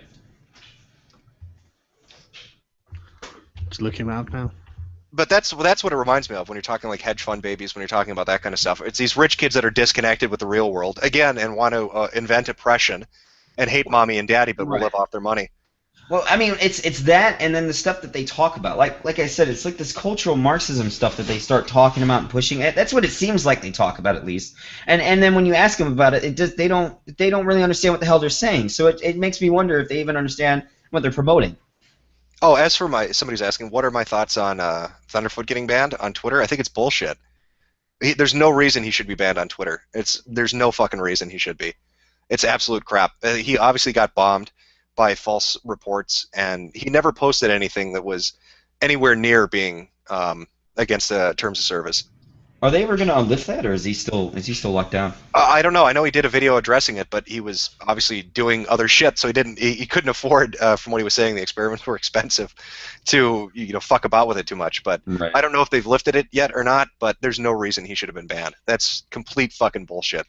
What are your thoughts on Carmack's response to the gender gap? Base Carmack, I think that he was absolutely fucking right, in my opinion.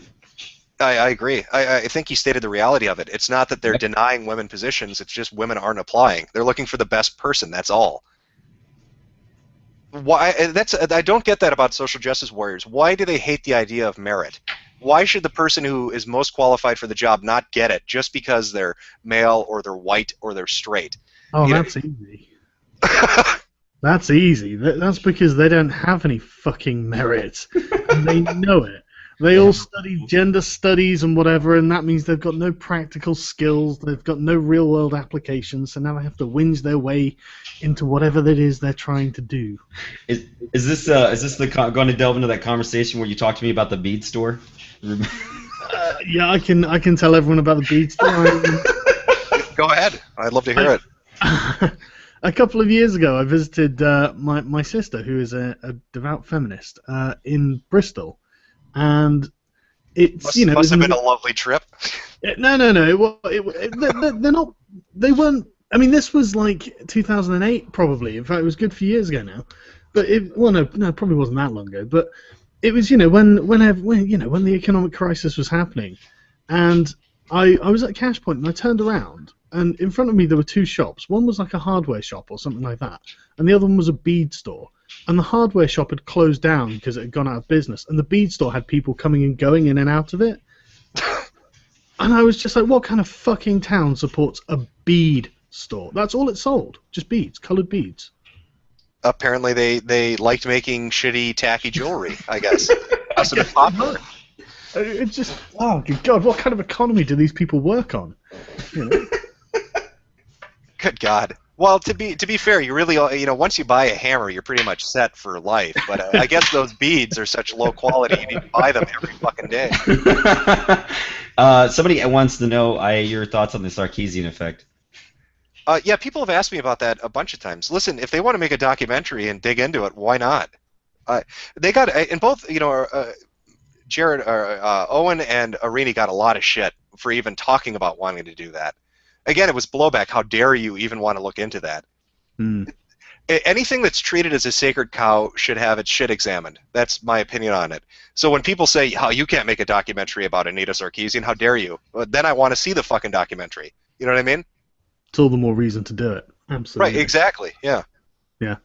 What do you guys? Did you guys want to know anything about what I've found out about Digra? Because I'm going to be. Yes, absolutely. I'm going to be doing a video about it tomorrow, actually. Yeah. If you want to share, man, go ahead. Well, yeah. I mean, it's basically it was founded in like 2002 by people who were proper academics. You know, they weren't gender ideologues, and you can see that around 2006. It's a surprisingly old institution, and around 2006, feminists started infiltrating it, and now it's dominated by feminists. They are all dyed-in-the-wool, man-hating feminists. See, I really wish you had said 2007, because that would have been the most spectacularly perfect timing. Well, actually, I say 2006, but that was just. Let me just get a link up. Hang on, let me just check something. Because if you can tie this into Bazinga, that's going to be fucking great.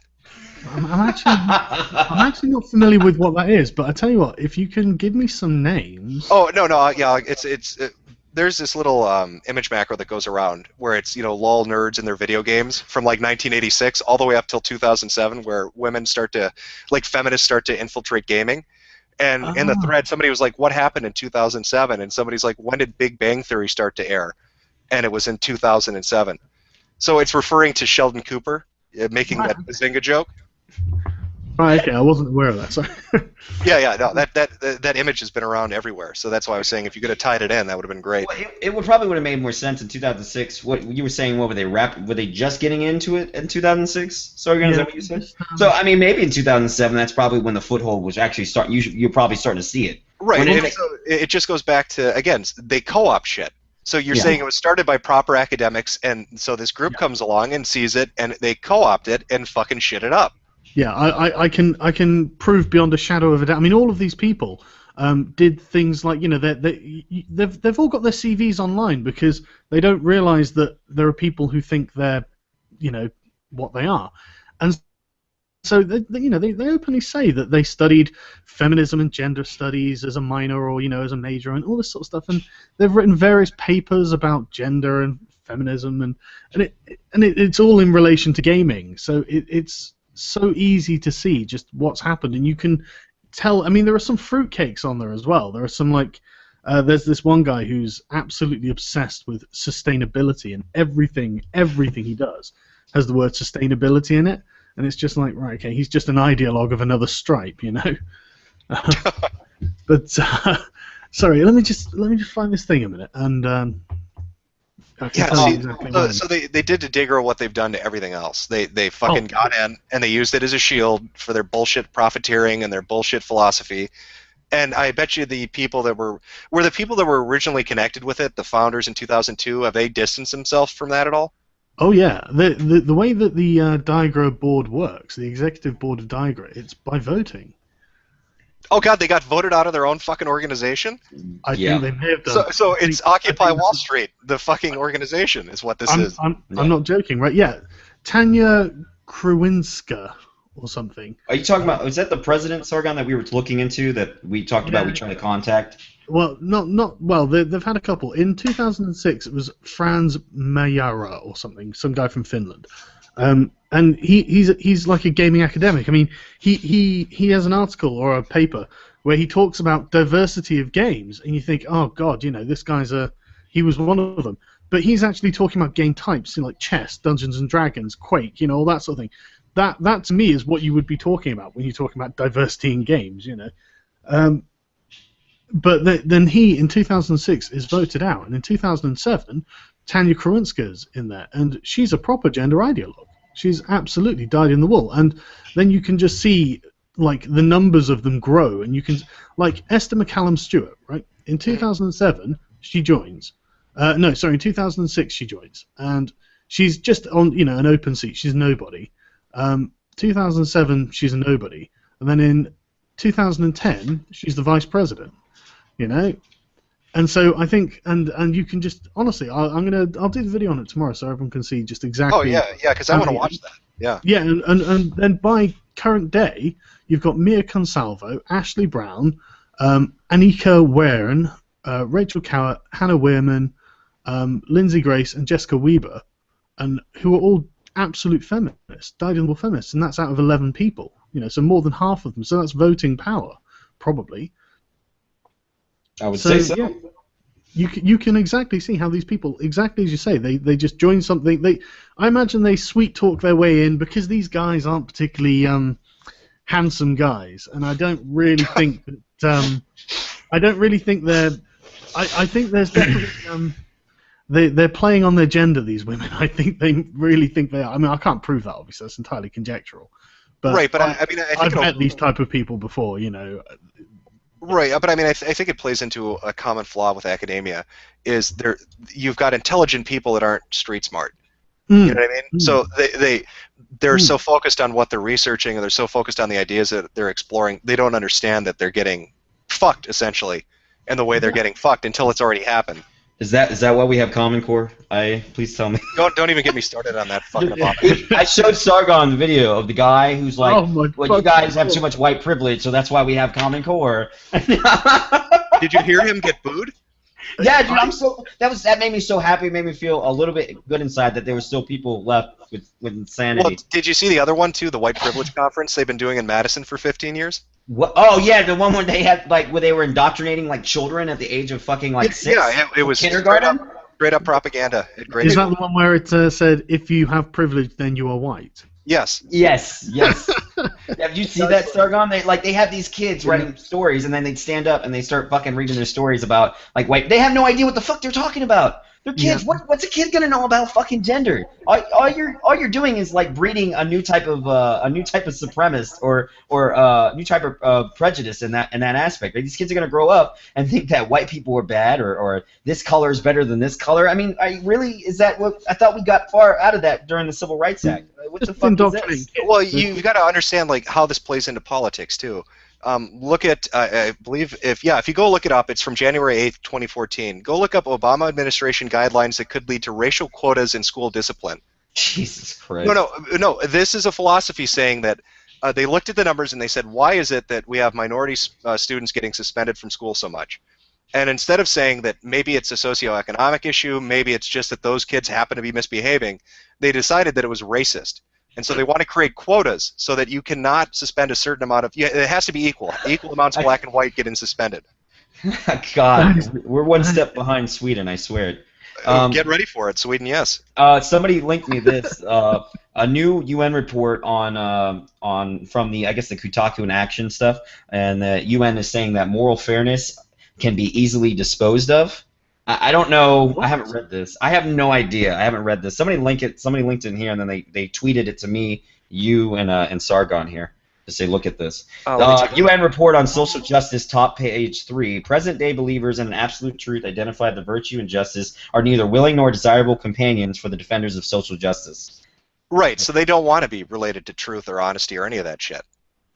No. Too long didn't read. Royal theory of justice dictates that wealth be distributed so that those on the bottom are helped the most, which doesn't imply complete equity in distribution. Some economists believe wealth inequality is better, while others argue that complete equality is better. And there is nothing resembling a consensus. There has been a great outcomes on equal rights, but social justice is about equality of outcomes, which means you can't treat everyone the same. You have to take you have to take opportunity away. Fuck that shit. The quality of outcomes. It's a quality of opportunity. You give everybody a fair shot at Right. achieving something. You don't guarantee them the outcome. That's nanny state bullshit. Yeah, no, that's Fucking it's- Christ. it's putting the cart before the horse, you know. And, It is. oh. Yeah. I've got by the way, you know that they're aware of what we're doing, aren't you? Are you talking about the videos, the streams? Oh yeah, absolutely. Yeah, they're fully aware. In fact, Go ahead. Go ahead. yeah, there's someone called Toril Mortensen, sorry. Mm-hmm. And on the 11th of September, she wrote an article on her personal thing, which is torilsin.blogspot.uk, Right. where she talks about Gamergate. And she claims that she's still a gamer and all this sort of thing. But at the end of it, she says, as a special mention, I find myself surrounded by Frankfurt School followers, which is a link to my video about the Diagra conference. You know, and the very suspicious Diagra and feminist professors and bloggers that are out to get their games. She's being a sarcastic twat, but Right. this is all true. Okay, so I've been getting emails since the beginning of this, and I've been doxxed twice now, and I'm assuming every time the email will come to me, the guy's claiming that they're Kotaku writers. I don't know if they are. They're claiming. They're saying it's a dump email Kotaku writers. You're being fucked with again by a third party that's out for laughs. That's just Right. Yeah. Right. So that's my aspect. They'll link one type of docs, and then by the end of my stream they'll drop it in chat, right? And then one of them said they're going to write an article on me. And then people found when they doxed me the first time, it was like some old dating website that I used, and I put on there, "Do I want kids?" No, and so everybody started saying I hate children, right? Oh, that's And where then- that came from. Okay. Yeah, that's where I hate children came from, because I got doxed on my stream, and then one of the anti-Gamergate guys came in and doxed it, saying he was a Kotaku writer, and then he doxed me. So he drops that in there, and then that's where everybody started saying I hate children. And then after that, somebody was asking about like Hitler and stuff like that, and like, is there anywhere they can go watch stuff? And so I brought that up, and then I was like, I got an email that same night saying, well, it said, we're gonna make an article on you about Nazism and stuff like that. And I know somebody in this chat's gonna know what I'm talking about. The next day, an article came out talking about Gamergate and Nazi-related tendencies. Immediately, somebody find that article. It's out there. It's something about like Nazism and Gamergate.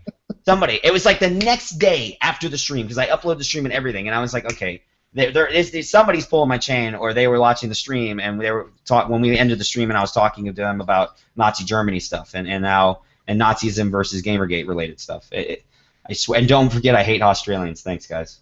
So. Well, yeah, we've established that. We all know your raging hatred for Australians. I had one Australian on my stream, and Sargon was in their call, and that was after the debate with the cause guy, which you'll be talking to tomorrow, hopefully. And he was a fucking. I have to admit, he was a big troll. I had to remove him pretty quick. What, cause? No, the guy after him, that Australian guy we brought in that wanted to talk. And he was just like, I got a 35-inch cock, and I'll fight all of the Australian. Like immediately, that's what he comes into the channel with, and he's like, "Fuck everyone," and I just had to kick him out. It was too much. See, that's why I love Aussies. They're great at that kind of shit. As he came in, he's like, "Hey, my name's this, and I'm this on Gamergate, and I have a 35-inch cock. I like long walks on the beach." I was like, "Whoa, stop, time out." It's too silly. So, Sargon, has anybody threatened to dox you yet? No, I think they're kind of scared of me, actually. Yeah, that's right, man. They better be. I'm entirely funded by my YouTube channel and my patrons on Patreon, who don't just give me money per month; they give me money per fucking video, so I can prove I've done some work. So when are you going to start making 30-second videos every day, 4 or 5 times a day? Tomorrow. Yeah. But yeah, that's the thing. I don't. They really give me a wide berth. And I'm kind of disappointed, to be honest. I don't feel like I've made it until I've been doxxed. Thank you, Chad. Somebody found that article about the gamers that came out the next day with the Nazis. I'm sorry, I just had to go about it. They put it in the chat. Was that actually on Kotaku?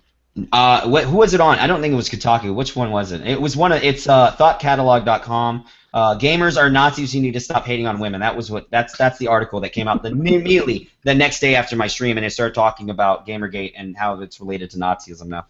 I was like, hang on. The yeah. Nazis didn't hate women. I don't. They didn't. No, they absolutely didn't. They were all for, no. I'm a history guy. They were all for perfect Aryan German women who were going to breed the master race. Oh wait, it was on Thought Catalog by Angus. Oh, you're getting fucked with by Miz. Why? That's okay. Yeah, never mind. No. Really, don't even worry about it. Yeah. Okay. All right. I'm just saying that came out right afterwards, and people started tweeting that to me. They're like, "Hey, remember you talking about Nazis? Just thought I should just give this to you. This came out like 4 hours or like 10 hours after your stream, and Gamergate Nazis. It's like yeah, they're just having fun. Yeah, I don't think, and that wasn't the person that doxed you either. They're taking the piss out of you. Oh, okay, all right. And I think I know what you're talking about. So you're talking about they would have the marches and they would have the women go to the camps and they all come back pregnant and stuff. Yeah, definitely. Yeah, the Nazis were well into women. They thought women were the backbone of Germany, and they were, I suppose. I mean, but we're way worse than the Nazis, guys. Yeah, you didn't figure out that Thought Catalog. It's Angus, Angus. I don't know. It's satire? Okay, that's why. Thank you for fucking with me, guys, because that's what people were linking to me the next day. They're like, they wrote an article on you, bro, and I was like, oh, okay, thank you. Oh yeah, that person's put some of the funniest shit up, and if you go by the Miz board, you'll see what I'm talking about. It's really good stuff. Okay, I'll have to go read it. I never read the article. I just saw the title, and people said it was talking about Nazism and me hating children. And I was like, I'm done. I'll walk away from that. Yeah, don't worry about that sort of shit, man. What is this? It's People an want attempt to muddy the short water, fat isn't it? otaku. I can bring. Oh, why short fat otaku wants on? I'm just looking through the chat. I got caught up in the conversation. That was Indefeasible. That was the people put that up on their channel. How do I do this? What's your YouTube name? Somebody type out the YouTube name exactly as it is then. Sargon, did we ever get anywhere with the patron stuff? Because I left, and same with that. And did you hear about the archive stuff that was going on last night? I was investigating it with Mundane Matt, and then Rogue went on his own little tangent, and we couldn't figure it out after that. I've got an awful lot of stuff. So you're gonna have to be a bit more specific than that, I'm afraid.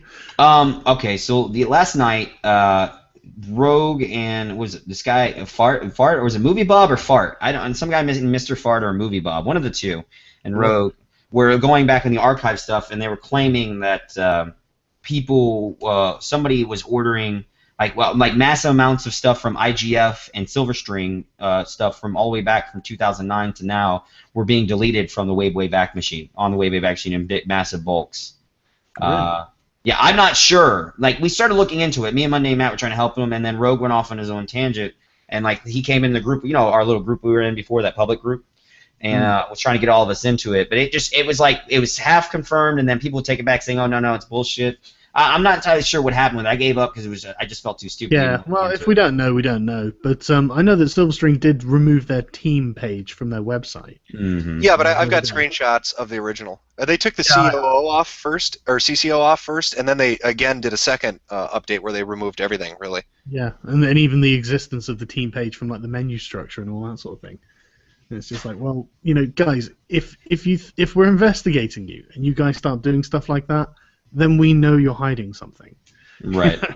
How stupid do you think we are, Why does everybody keep wanting me to talk to Movie Bob? What's up with this guy? I don't have no idea. He'll try to get you arrested because he doesn't like your opinion. Time out. What? He tried to get you arrested or something? What's going on? He tried to get a teenage boy arrested in the UK because he made a video about trolling people in WoW. And I'm not joking. He wanted him arrested for hate speech. I mean, are you serious? Is there like a link to this or something so I can? Yeah, I argued with him. I hate it. It sounds gay even saying this, but I argued with him on Twitter. I'll give you I will post the picture again so you can see. I guess the person that started it was Patricia Hernandez. She picked on this kid. God. She picked on this kid who had a channel with about 200 subs. She picked on him because he was small and because she thought he'd be weak. And she wrote an article saying he was the worst person in the world. And Movie Bob jumped on it and started having discussions with Jim Sterling on Twitter about getting this kid arrested. Now, to his credit, Jim Sterling wasn't the one saying, let's get the kid arrested. That was fucking Movie Bob. He's awful. He is so fucking awful, and he doesn't seem to realize You how know, awful he is. I just why? What's the fuck is the point? Who cares? He's You have a got some YouTube severe yourself. emotional damage. What the Oh. fuck is wrong with you? It's a There's kid. there's a quote of his going around that's something like, "If high school wasn't hell for you, then you're the reason it's hell."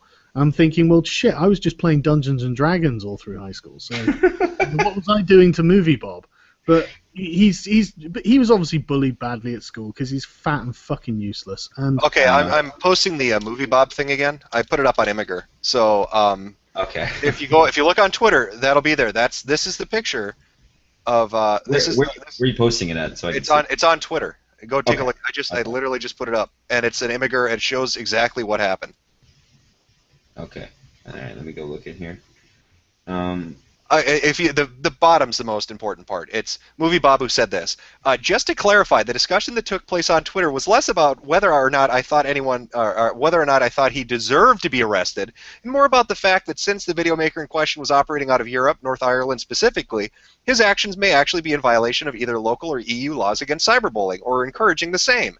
So not only did this asshole start talking, listen, he was trying to throw his weight around to scare the kid. And on top of that, he's mentioning where he lives, North Ireland specifically. How about fuck you, Bob? How about maybe not pick on a teenage boy as a big bad game journalist with Patricia Hernandez? You fucking unscrupulous piece of shit. This kind of reminds me of an incident I had a long time ago. I have kids that I have a group I game. You know, everybody plays games. You got friends you play with games and stuff, and they bring their little friends on and stuff on TeamSpeak, whatever you use. And I have there was like this kid that was like 13 at the time, and I guess he was like trying to get away from I don't know, like these gaming communities and stuff like that. And the guy who ran it was like an ex-veteran 40-year-old guy, and he went to 4chan on B and he doxed the kid because the kid asked to be unbanned, I guess, on his servers. I'm not entirely sure what's going on. So I did say something. I was just like, that's kind of messed up, man. And then the guy went back and doxed me and then called my work and said that I was a pedophile, child pedophile, and then I had child porn on my computer, which entailed me to have to go into work and bring my laptop in. And so I've dealt with something like that. It was very interesting. I just don't get people like that. But I don't know. Oh, I I couldn't post it in chat. I put the Movie Bob Imgur pic in the. It should be underneath the stream in the description. If you click on that, if chat wants to look at it, there you go. Also, Short Fatataka, you said you wanted to come on. I sent an invite through Google. You have to get it through your YouTube channel. It should show up in notifications. I'm gonna go through my Twitter because people were linking me all this information stuff again. What is this? Oh, Donkey Kong. Okay. But shit, how old is this, by the way? When did you post this? So this was January of last year. I mean, these people have been doing this shit for years. It just Patricia went after this kid because he was small. Bob jumped on the bandwagon for SJW points and tries to downplay it like it's not a big deal. It is a big deal. Listen, I'm an asshole. I've done terrible shit. I make horrible jokes on the internet, but I'm not the guy trying to project the image of being this, upright, upstanding person who's, morally and ethically superior to everybody. I'm not the guy saying I'm a journalist. You are, Bob. So what? Just try to act the fucking part. Is what I'm saying. It's the problem with progressivism, man. The ends justify the means. So if they have to be complete twats to 15-year-old boys in Northern Ireland to somehow establish their progressive narrative and hegemony over whatever they're trying to get, then they'll do it. Unscrupulous. That's the problem. Oh, and the killer part too is hold on. I don't want to misquote him, so I'm going to read this verbatim because hold on, Bob. Where the fuck did you say this? Because you remember in the thing that I posted how he said I didn't try to get him arrested. I was just talking about if you could get him arrested, right? What? He went on to say this on Twitter when I was talking to him about it. Shrug. If I see someone doing something wrong and I think maybe there's a law against it, a thing I consider doing is informing the police. So he's trying to he's backpedaling. He states it outright on Twitter. Yeah, I wanted the kid to get arrested. So fuck off, Bob, trying to play it both sides and act like that wasn't what you were doing. You just fucking said it on September 23rd that, yeah, you thought it was illegal and, yeah, you would like to talk to the police about it. Because the kid trolled somebody and, wow, are you fucking kidding me? It's fucking disgusting, man. It's absolutely disgusting. Well, I mean, how do these people react to my god? How do these people react to any That's group what I was out gonna there that say. organizes trolling and fucking video games? You know, Isn't it's it? ridiculous. Go ahead. Yeah, I mean, look at all the My God videos, like you said. What is it? Crush a can for fucking, was it Jim or something like? I can't remember the kid's name. Anybody might know what I'm talking about. They did like the thing where they go around and harass Crush these a can fucking for women. Jay Owen. Yeah. That's it. There we go. You got those, that kind of. I mean, they do crazy shit all the time, but they don't ever go after those kind of people. Wasn't there like a group? Like, speaking WoW related, there was a long time ago. There was like a WoW guild where they went and like ganked all these people who were having like a real internet fucking funeral for a guy who died in real life or something. Did anybody ever see that video? I don't know. But it's like shit like that, and they don't fuck with that, but they fuck with a kid. I don't get it. All right, Short Fat Otaku, I'm sending again. Let's see. All right, invitation posted. Sorry to interrupt, but yeah, it's part of what gaming is. Listen, I get trolled all the fucking time. I play Ace of Spades because I'm fucking autistic, and the shitty Steam version, not the good version either. And people come in all the time and spam grenades and fucking knock your shit down. That's just part of the game. Oh God. What is this? Your face when IA is secretly a pull shit poster? I'm not secret about it. I like pull, and I shit post a lot. That's part of, like, I have the V mentality, and I like the pull content. It's a terrible combination. I could just see it now because I go to poll regularly. I can just see the kind of fucking posts you make now. Now that you say that. God no. Crush a can, people are saying. I already did. In my first fucking live stream, somebody said crush a can for J-Own, and I fucking crushed one. You can hear it in the audio. I don't have a webcam, so I can't show it to you.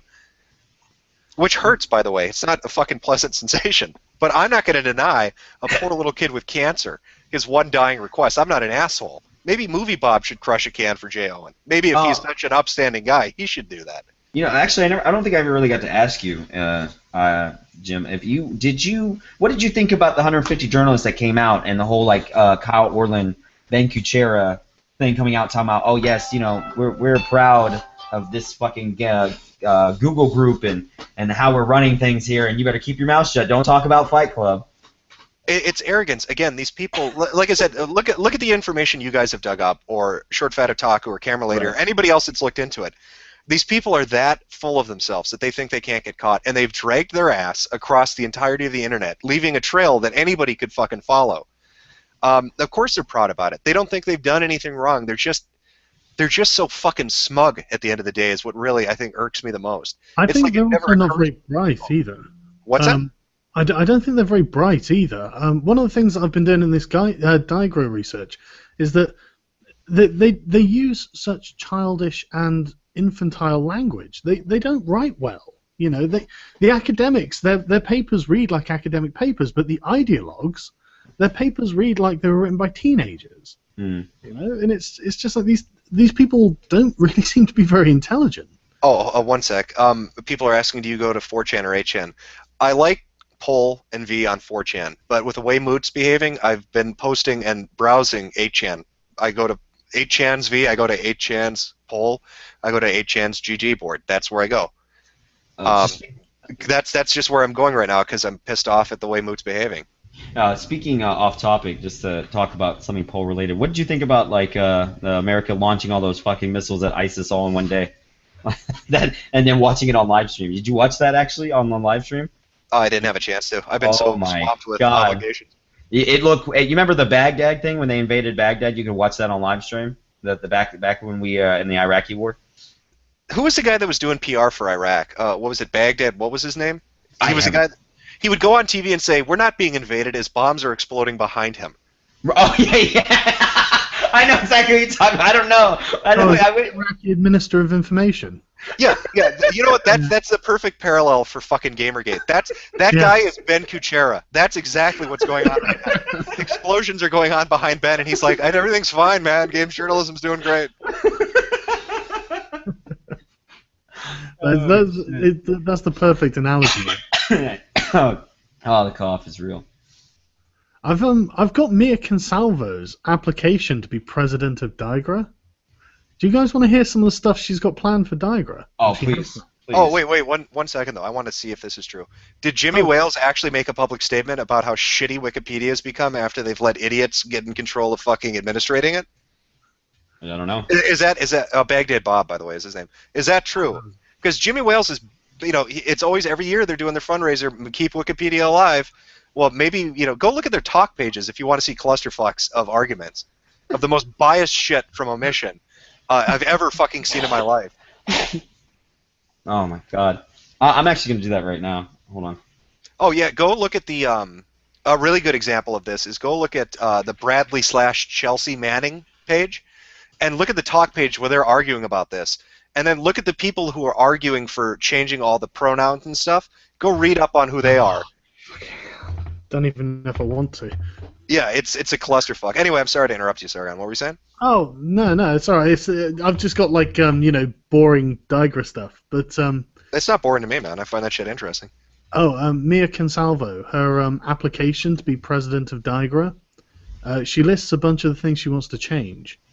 Somebody's yelling at you saying it's Digra, not Digra. That's a Freudian slip on his part. He wants it to die, as do we all. Anyway, go ahead. No, it's just my English accent. I don't pronounce anything Digra. You guys can't pronounce the word twat either, so swing. Well, I can't pronounce anything. If you've ever heard me try to say hyperbole, so I'm up shit creek anyway. Yeah, no hyperbole here. So yeah, basically, right. She says she wants to change the direction Digra's going in. And sorry, I've just lost my place now. Yeah, she's like, other mechanisms, such as the recently launched 2Digra journal, that can help those who need publication as a way to justify their attendance. So she's trying to get people in who aren't already in and don't qualify due to a lack of body of work. And then she says, are there other ways to make the conference valuable without double-blind peer review? Isn't that a strange thing for an academic to say? It's a very fucking strange thing for an academic to say. And it almost like they're not a good academic, huh? Yeah, incredible. Yeah, if you can believe it. But it ties in really well with I can't remember, was it Adrian Shaw or T.L. Taylor who said in the Playful as Political Fishbowl about how the peer review process is slowing them down? I think so. Actually, weren't we talking about that last time? Yeah, I think we were. Yeah. And that's the thing. All of these people and the thing is, I've seen other. I'll find all this to put in the videos.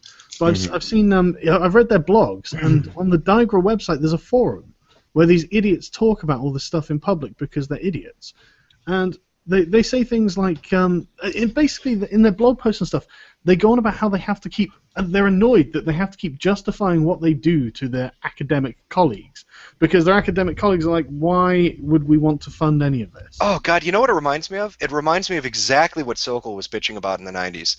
It's exactly what he was arguing about when he said, you've got postmodernists, you've got these very left-leaning academics with degrees in shit like gender studies coming into science fields and bitching about the way we do stuff and running their own journals that aren't peer-reviewed. In fact, that's the whole thing. If you look up the Sokol affair, if you go to Wikipedia and look up the Sokol affair, he fucking Sokal. He trolls them. He writes a fake bullshit academic article to show how shitty they are, and he puts in all these stupid SJW terms, and they publish it in one of their biggest journals, thinking it's their greatest thing ever. And then he goes and does an interview and says, "Look how fucking dumb they are. That's a complete bullshit article I just released." Wasn't an article like "Gravity is Sexism" or some shit like that at one point? No, he was talking about how basically, shit like physics wasn't real because language affects it. Yeah. It was some shit like that. And I was reading some of the stuff of that, and it just was like, what the fuck are they even talking? At first, I took it seriously because I was just like, what's going on? Is that the one that says Newton's Principia Mathematica is a rape manual or something like that? Hold on, let me see if I can get a quote from it. So I'm going to find that as well, because that's just like... Oh, yeah. Here's what... this is what Sokol said after this came out. He said, the results of my little experiment demonstrate, at the very least, that some fashionable sectors of the American academic left have been getting intellectually lazy.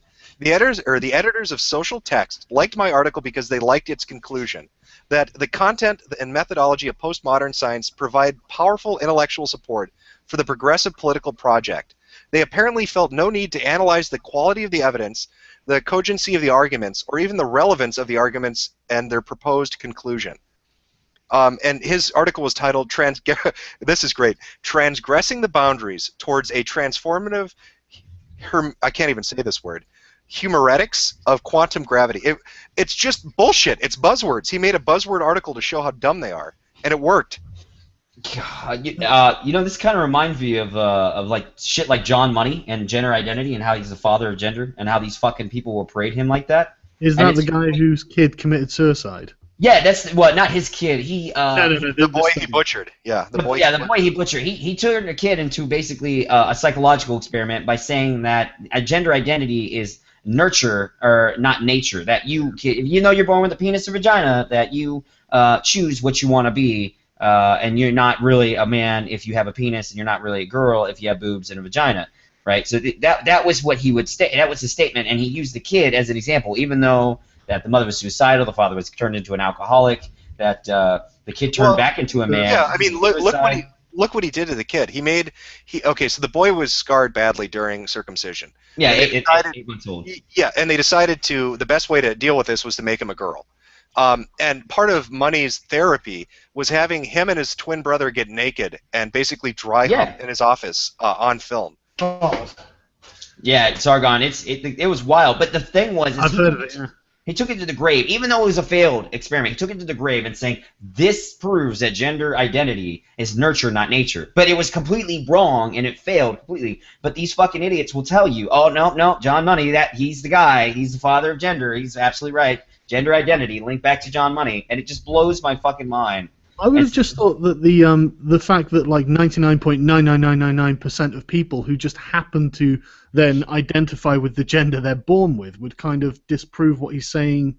Just I would say so. You know, if that were the case, you'd get a much higher percentage of people saying, you know what, I'm going to choose to be a different gender. Well, again, it goes to bad science, good science. You've got somebody like Money, right? Who it's soft science. Let's be honest. But you compare that to the stuff they've been doing recently, brain scans, right, where they're showing the difference between the female and male brain, where they're looking at stuff like epigenetic causes, behind maybe homosexuality. Yeah. So you've got real science, genetics, brain scans, all this really cool shit they're looking into. That's going to give you real answers. But people like Money and these kind of people, they're fucking taking a shot in the dark. They don't know. It's a random fucking guess. That's ideologically driven bias, I think, is more the problem. Right. You know, I don't even think it's a guess. I think they've got an agenda that they're trying to just cherry pick, examples to create a narrative that doesn't really exist. That's an interesting question. Oh, somebody's saying Movie Bob is upset about the stream. Are you upset, Bob? Well, are you trying to get me arrested now? Because I'm not in fucking Ireland, so it's not really going to work. I'm sorry. Christ. Somebody also said in your chat, how does one get indoctrinated as an SJW, and how does that even work? There's an experiment done a long time ago called the Stanford Prison Experiment, and that can kind of give you an idea of how easy it is, how quickly it is to change somebody's mind on things or get them indoctrinated into stuff very quickly, if you're ever interested in that. Let's see. Somebody linked me to the Jimmy Whale statements. All right. I remember a controversy at Wikipedia about a breed of dog. When I looked into it, virtually all the editors were activists. What eventually happened, as I recall, is that all the activists on all sides were topic banned to their dismay. And then the Wikipedians were able to write neutral articles with more or less satisfied everyone. With Gamergate, I see the same dynamic. Too many of the people fighting about it care nothing for Wikipedia. Both sides are guilty. Coming to Wikipedia in order to right great wrongs always ends in sadness. We will be patient with you for a while, but then the article as it is right now is not unfair. It's just badly written battleground. You know what? Hey, Jimmy Wales, that's actually a decent answer. Yeah, that's exactly the right position to take on it. He's concerned about neutrality of information. And he should absolutely be. If you want Wikipedia to be good at what it purports to do, you need the fucking articles to be written by people that don't have a dog in the fight. It needs to be neutral. That's the whole point. Can I just address Bob Chipman? Go for it. Knock yourself out. Bob, I'm the one who was talking to you about conspiracies on Twitter, and I can't help but notice that you weren't on the mailing list. That must sting. Oh my god. And he was like, "There's no," because the thing is, a week before he'd been like, he'd tweeted, "There's no conspiracy. That's ridiculous. That's David Icke stuff." And then it turned out there was. It's just like, Bob, it sucks for you, mate. You know. Well, and he would be the type of person that would be jealous and upset that he wasn't invited to the social justice warrior conspiracy chat. Here we go. He's got some tweets for you. People are still sharing at Internet Aristocrats fake accusations that I tried to have a kid arrested, despite how easily it's disproven. Good job. Bob, they're on your fucking blog. What are you talking about, you lying fuck? Oh, okay, Bob. Let's see how you disprove it. Just saying you disprove it isn't disproving it. So come on, where's your evidence? I mean, Bob, the comments are in the article you wrote on your fucking blogspot or whatever that site is. And to top it off, on Twitter, you actually stated on the 23rd, if you see something you think is illegal, you'll contact the fucking police. Well, you're talking about whether or not this kid's acts were illegal. Basically, what you're saying is, if I think this kid's doing something illegal by trolling people on the internet in video games, I'm going to call the police. Fuck off. You're a joke. What the fuck are you doing? His response is that, I don't know if this is his response. It is in a way a huge relief. I don't know what to do if I started making enemies who weren't stupid. I guess he's talking about you and Sargon. Oh my God, Bob! We all know that you're an erudite. Yeah, we all know how intelligent you are, Bob. He goes, I mean, that sounds like work. Oh, fuck. I don't know. Wait, am I getting? It sounds like work. Yeah, it would sound like work because you wouldn't be familiar with what actual work is. Okay, we know what your profession is, which is, I guess, apparently trying to get teenage boys arrested on the internet. Isn't it hugging Mr. Sarkeesian? He's the digital Batman. That's probably why he uses Bartman as a fucking picture on Twitter. He really thinks that's what he is. I wonder if this is how Superman feels about criminals in Metropolis. Wait, this one is also vulnerable to me looking at them, right?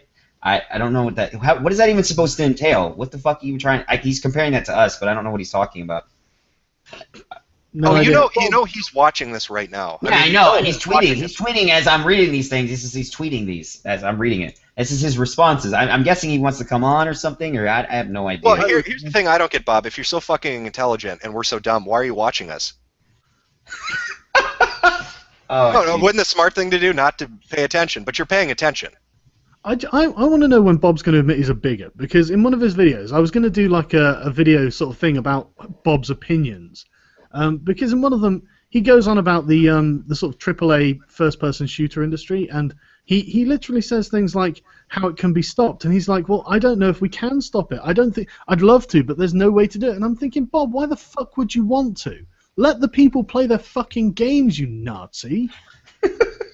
Jesus, you know. I mean, he's tweeting about feminists are better than men and all that kind of stuff in his Twitter. Now that I'm going through it, so I wouldn't be surprised. Oh, what a fucking shock! Yeah, this is a shit that's been spinning for years. It's like right under the one after he talks about you, Jim. He's like, ladies, you might want to think twice about. I can't. Never mind. You know what? I'll just let everybody else read. I'm not even gonna fucking give this guy the time of day. I've actually got the ultimate question for Bob that I think we all really want to know. Bob, has being a giant fucking mangina ever got you laid? I'm very interested in seeing his response to that. Me too. It's good to see Gamergate's origins described as what they are: a distraction from abuse women in gaming. That gaming. What? I can't even fucking spell what? I can't even read the shit that you're saying, man. See, and that's the difference. Like, I know people were speaking before. They were upset on The Escapist, right, about Jim Sterling because they didn't like his opinion. Here's the difference between a Jim Sterling and a movie, Bob. You may not like Jim Sterling's opinion, but he's not going to try to use his position to fucking hunt down things he dislikes. He's not going to go after little people. He's not going to go after fucking kids. Movie Bob wants to use his platform, right? The social media and the site access to basically activize. Like what Jimmy Wales is talking about with Wikipedia. When you've got people who don't want to really do what they're supposed to do and they want to, engage in activism, it shits everything up. That's what Movie Bob does. He shits everything up. I don't know if you were watching earlier in Sargon. There was a guy that came on Whiskies, and I think it was confirmed. His name was, he was also named Andrew, but he had an email about Silverstring and asking for data mining people with the hashtag Gamergate who were pro Gamergate and wanting to get that public information. Did anybody remember that? Anybody in chat, if that was confirmed or not? I brought him on the show, and he lost his job the next day. Like, somebody called after that and talking about him leaking emails about people, and he lost his job, and now he's linking me his new patron and stuff about why he's trying to fight getting his job back. I find that very interesting. Somebody find me that link to that email so I can show it to Sargon and IA here. Oh, yeah, I agree with you, Tony Stark, in the chat. Like again, hold on, what was it he said exactly? Fuck, everything goes so quick I can't Are you even. talking about Movie Bob? Yeah, everybody's flying in the chat. No, yeah, but he was saying something. Oh, yeah, he was saying he thinks Jim Sterling's cool, but he's upset with him, or he's not satisfied with the way he's been behaving as a consumer advocate. I get that. I agree with that. But again, they're worlds apart. Sterling it's a different fucking dynamic altogether. Bob is just, he shouldn't be in the position he's in. I don't know why is he doing what he does? Well, I mean, what joy does he get out of it? Do you even enjoy movies and games anymore, Bob? Or do you just want to promote shitty SJW shit everywhere you go? Because that's what you're fucking doing. Jim Sterling, when he first came on The Escapists, I thought I was going to hate him, and then I found myself really liking him, and then this social justice bullshit happened. And I just want to say to him, look, man, just come over from the dark side. You know, you don't have to be there, and we can tell you don't really want to be there. You know, he seems like the sort of guy who really is more interested in games than ideology. You know. Right, and then I mean, shit. Well, look at how the Escapist handled everything, right? I didn't like what Greg Tito had to say, but he was the only guy that fucking came out to his community and said, "This is what I did. This is how I feel about it." The only one. You've got Yahtzee, who's made comments in a couple of videos. He hasn't really dipped his toe into it, but at least he talked about it. You've got Sterling, who his first comment on the whole thing was, what? I have a connection to Zoe Quinn because I might be doing voice acting with her, and so I probably should stay out of it. Or it's a respectable fucking stance. Hey, you know what? I can't really give you an opinion right now because it could be tainted. Actually, I've got can someone tweet me the link to the didn't they put a 7-page article up from female not gamers, what the players?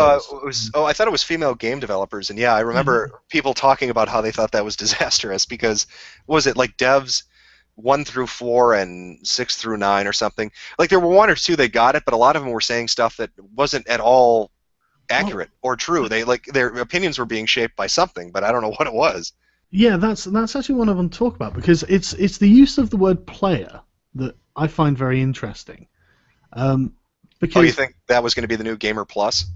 Yeah, that's what that's exactly what I think it's going to be. I think that there really does seem to be a move for them all to start using the word player to refer to themselves. But that, to me, that's very consumptive. You know, that's someone who is being dictated to by the game. You play the game because you obey the game almost. You know, you're playing the game. Whereas a gamer, for me, I can't speak for anyone else, but for me, it's always been about exploiting the game. You know, doing what you can to get the advantage over the game or over the players, whatever. So it's one seems a lot more passive and one seems a lot more proactive. Oh wait, people are saying get Bob on. I don't think his ego could fit through the door. I'm sorry. Well, I'd love to talk. Sarga, you talking about when we were talking to Cause and how he was referring to them as they are the video game players and we are the gamers, and that we are dead because they're hardcore versus the casual and the non-gamers. Yeah, exactly. It's very interesting that they start calling themselves that, and we're starting to see it a little bit more and more. And I find it, like you said, it's more passive because the way he explained it, he was like, "Look, I just want to play my games and just take it how it is, and I want the skip button, like this shit like that." And you were talking about, like you said, more aggressive stance where you look into the game, go see where you want to go, get all the achievements, all that kind of shit. Yeah, you're out doing things for yourself rather than receiving the game. Because one of the things that always comes up is these people saying stuff like, this is paraphrasing, but exploring like the content, like being delivered a message, being sort of being given the experience of the game. And I'm thinking, well, for me the experience of the game is learning how I can get a good combo going or something like that, rather than just having the game kind of wash over me, which is the impression I got. So I want to ask you a question. Somebody was messaged me this about Digra stuff, and they said, have you looked into the treasurer Jussie Holopany and the secretary Ashley Brown and their connections with other game researchers, quote unquote, and feminists? He doesn't know if it's relevant, but they have a large standing in the LARPing role-playing scene and tabletop role-playing games. Right. Okay. That's a really interesting question, actually. Jussie Holopany is the treasurer. and he's Right. in Finland. And the founder of Digra was Franz Myra, also in Finland, and the money still goes to his name, Huh. which is interesting given he was voted off in 2006. But Juicy has been the treasurer since the start. He's been the treasurer since 2003 every year. Right.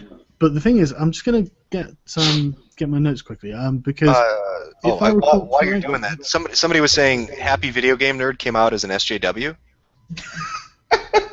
That's disappointing. I thought his videos were good. I mean, they're still. I mean, they're not bad because he's an SJW now, but that's disappointing. Wasn't The Amazing Atheist another one that came out as an SJW as well recently or something like that? I don't know. I don't watch his stuff anymore. Amazing Atheist had. Oh God, was it?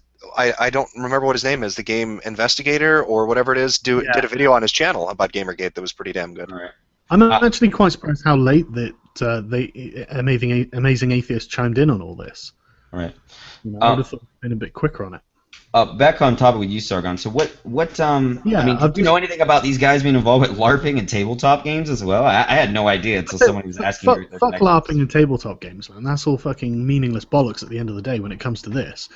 Do you see?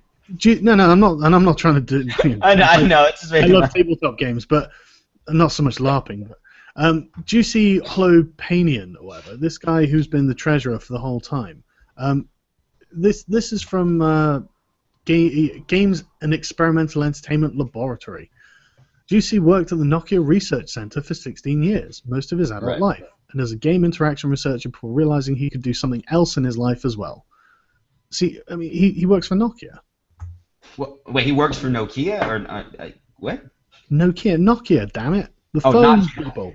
Yeah, Nokia. Okay, so he does work for Nokia. That's what I was saying. I'm sorry, man.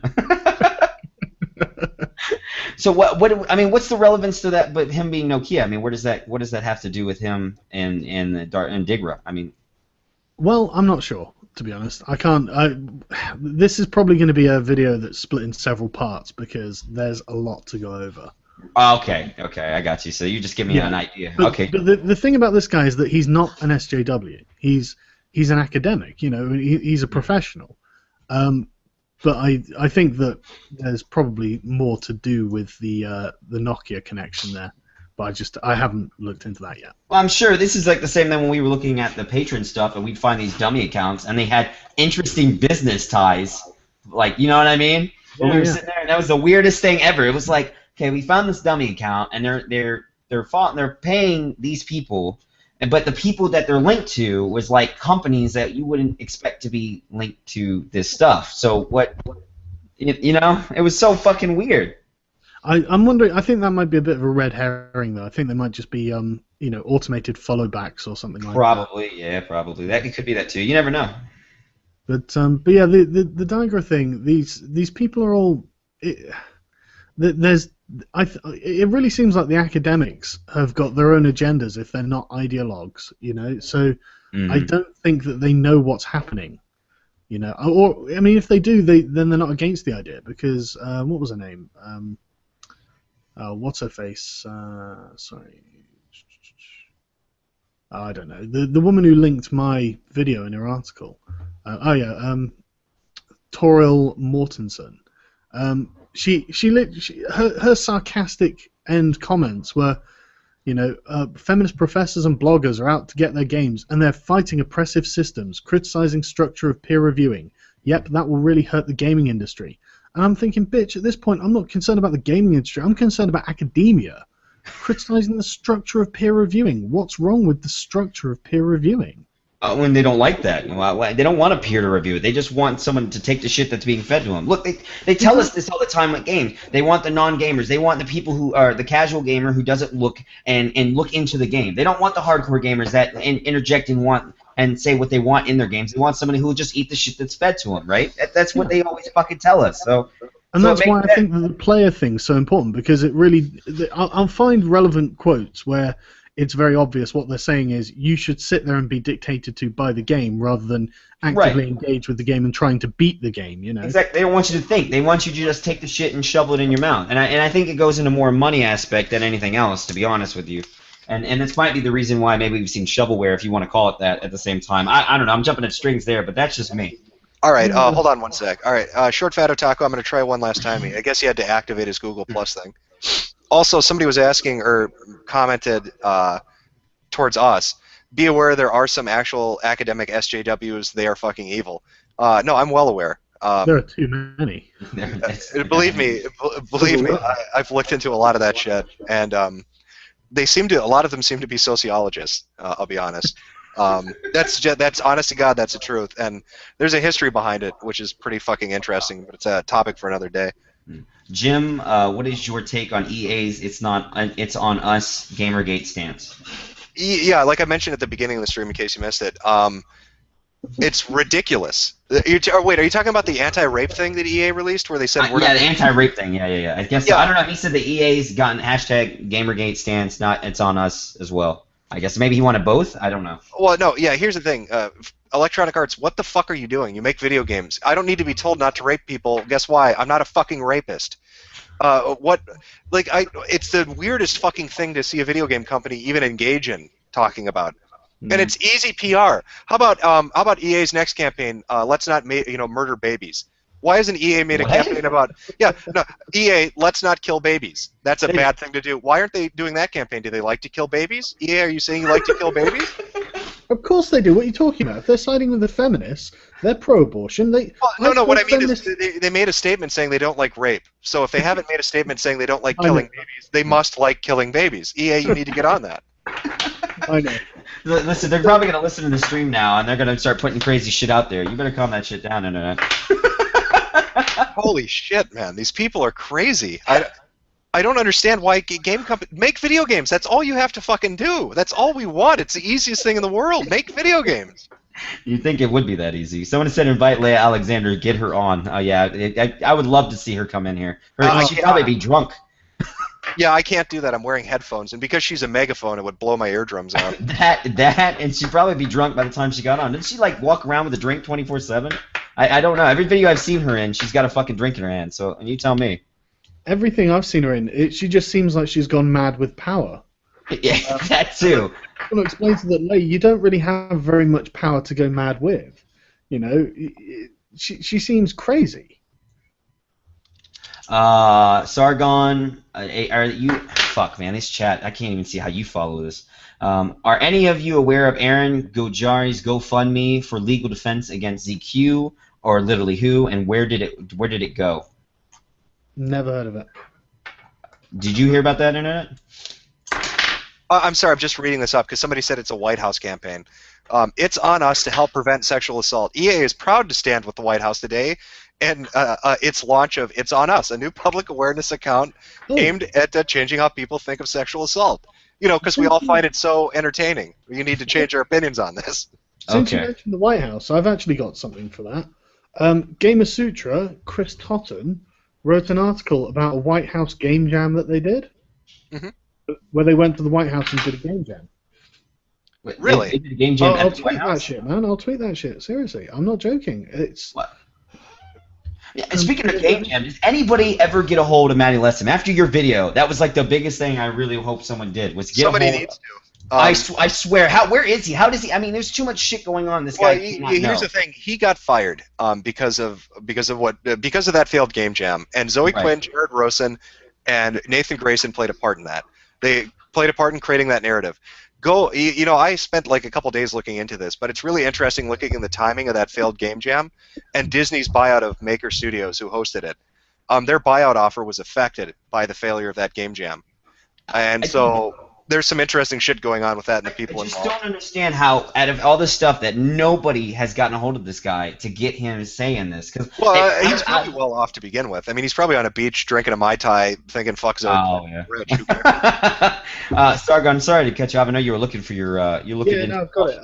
I just tweeted it out. Basically, Obama in 2011 said, "I'm calling for investments in educational technology that will help create digital tutors." That are as effective as personal tutors, educational software as compelling as the best video game.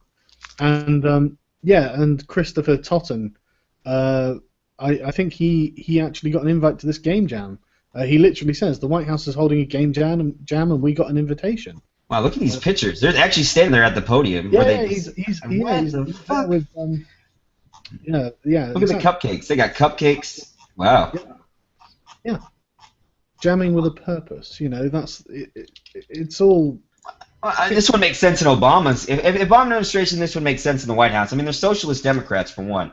Okay, that's the consensus of that party. So that would make sense. They would bring these people on here. They like that kind of stuff. I mean, if they're talking about cultural Marxism, at least socialists will eat that shit up for fucking breakfast any day. So I mean, maybe they probably bring them on for that. I have no idea. Well, don't forget too. I mean, Obama's administration has made comments in the past. So has Holder about social justice. So, yeah. Well, I mean, they made more than just that. No, but I mean, yeah. But what I'm saying is, when you have academics, business people, and people in politics all talking about the same thing and all kind of knowing each other, it's probably a good idea to pay attention. I don't know if you've seen the video, but he did Obama's standing there, and he did a stand-up about the Holocaust, and he used terms like ableist. Wait.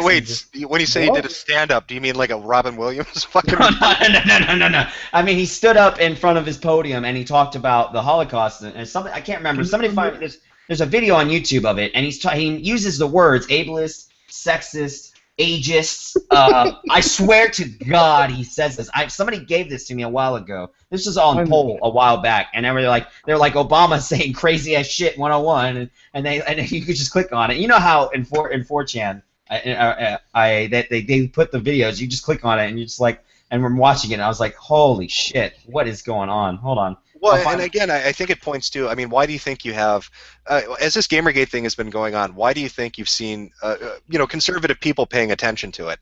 It's probably because they've dealt with this shit in politics for a while now. Mm-hmm. I think they get it. I honestly do. I think they get the other side, and they've probably seen it. And I think, people like Sokol and academics got it too. And now as gamers, we're seeing the same thing, and we're starting to get it. Yeah, I think it really is just a pattern of behavior. Yeah. From the extreme left, and what annoys me the most about it is that they think they're so superior, and they think they're so superior that they will just openly mock the other side, no matter how far right or to center they are, and even some like center left. If they're not far enough to the left, then they just deride them. Absolutely no respect.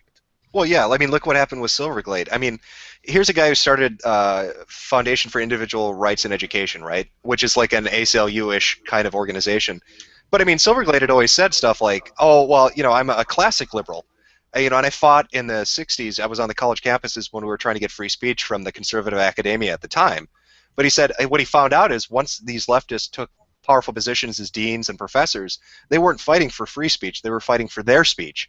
And essentially did the exact same thing they had protested against. And so but I mean, it helps to highlight that. I mean, here's a guy who identifies as a classic liberal, a classic left-leaning political philosophy, saying the people you see nowadays aren't anything like what they used to be. It's a completely different fucking breed.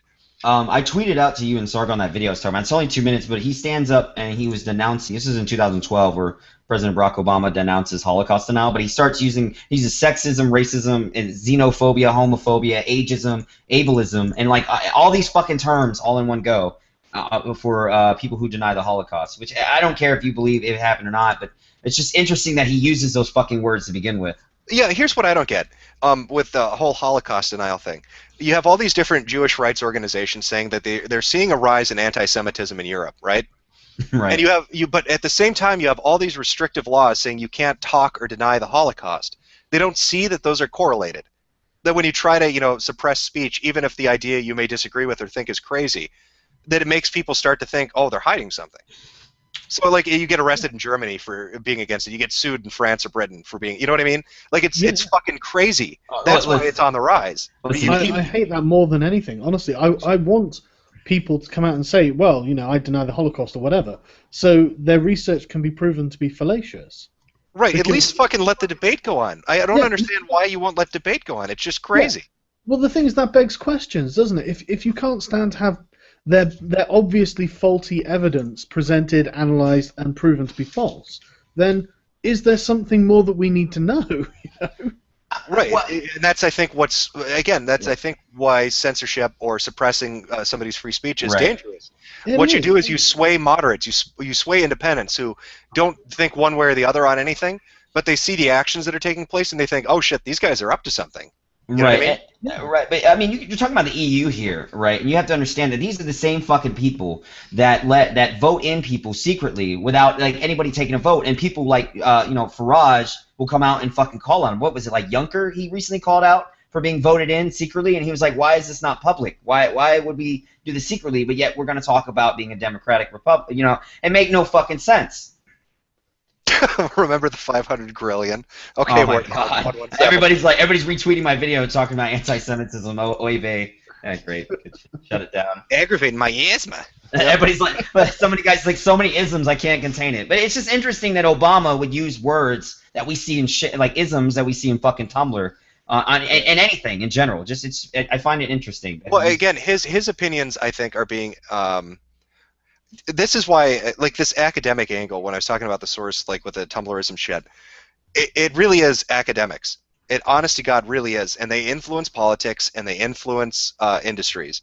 That's your fucking source. If you want to look it up and see the people involved, those are the people that are, influencing political advisors, that are influencing presidents, or they're the people that are influencing corporations and newspapers. And I mean, you could look back how this all came about, like during the Cold War, and you're talking about stuff like when the Communist Party USA was still around before they got dismantled, and who was involved in those people, like the names that were in that whole group, and then from there to where the whole idea of the the national test, and then it became statewide tests like the FCAT. I don't know I don't know if you have a test. You should have a test where you take in Jim at where you live at in the States, where like everybody gets, and they started when I was going in high school and middle school and elementary school, we were learning basic what we needed to learn, and then it started transitioning from that into, okay, you're learning how to pass the FCAT or the CAT test, this new test the state has put out for you, and it was to raise the demographic of minorities scoring statistics to that of people with high scores. I think it was like Asians and Caucasians at the time. I don't know if that's still the case now. I don't know what the statistics are now. I haven't looked at it. I was telling Sargon about this, and I said, and over time, it just kept failing all the programs that they were trying to do. And then the problem is that the schools were more focused on it because the government changed it to where, okay, if your county, your school in this county does not get this score, like the school doesn't score at A or B, and I know you know what I'm talking about when I say this. Yeah, you're talking about the standardized testing being. Yeah, exactly. Yeah, and a money bag. So if your school scores a C, then you're not going to get funding, but the school scores an A, they're going to get all the funding in the fucking world. And so the schools would have to focus on that instead of actually teaching them what they need to know. And they'll come out and go into college, and they have no fucking idea what they're doing. And so, and the same thing would happen, and the people going to college are just fucking retards or idiots, and they'll come out, and they'll have no idea what the fuck they're supposed to do, at least in their field. And then it goes into employers being hesitant on hiring people with master's degrees because they don't know if they really know the material or not. It's mind-blowing how the system really works that way nowadays. It's crumbling. The American educational system is crumbling. I'm glad you're getting out of it. I'm getting the fuck out of Dodge. I don't want to be here when shit starts bursting. I'm going to Germany in like 4 years. Once I'm done, I'm gone. I'm just getting the hell out. Either that or UK. I'm telling you, Europe's going very much the same way. Yeah, I'm going to Asia. That's where the money markets are going to be. Good luck to all of you, though. I'm either going to Germany or the UK, depending on if UKIP wins. That's all I care about. That's my go-to. UKIP aren't going to win shit. Hey now, don't kill my dream. Hey now, trust me, I'm telling you, let it go, man. I know. They only won seats into the. It's not the fucking local elections. It's not the UK. They won seats for fucking the EU. It's a different thing. The thing is, basically, the British public votes for our MEPs, and we send the most anti-European people to the European Parliament. Which I love. I fucking love them. Me too. I fucking. Do you know who Daniel Hannan is? Yeah, I do. Jim, no, I haven't heard the name. No. Oh, I will tweet you a link. The guy, he is a master orator. He's fucking great. He's a fundamental believer in the virtues of English justice as well, and the parliamentary system, and just he's such a traditional sort of. He's the sort of person you'd have expect to have been produced by the school system like 100 years ago. Oh yeah. Wait, is he similar to, what was the guy? I remember somebody saying, if you really want to piss off, when I made that Euroscepticism video, they're like, if you really want to piss off people in the comments, tell them Enoch was right. So is he kind of like Enoch, or Am I saying that name right?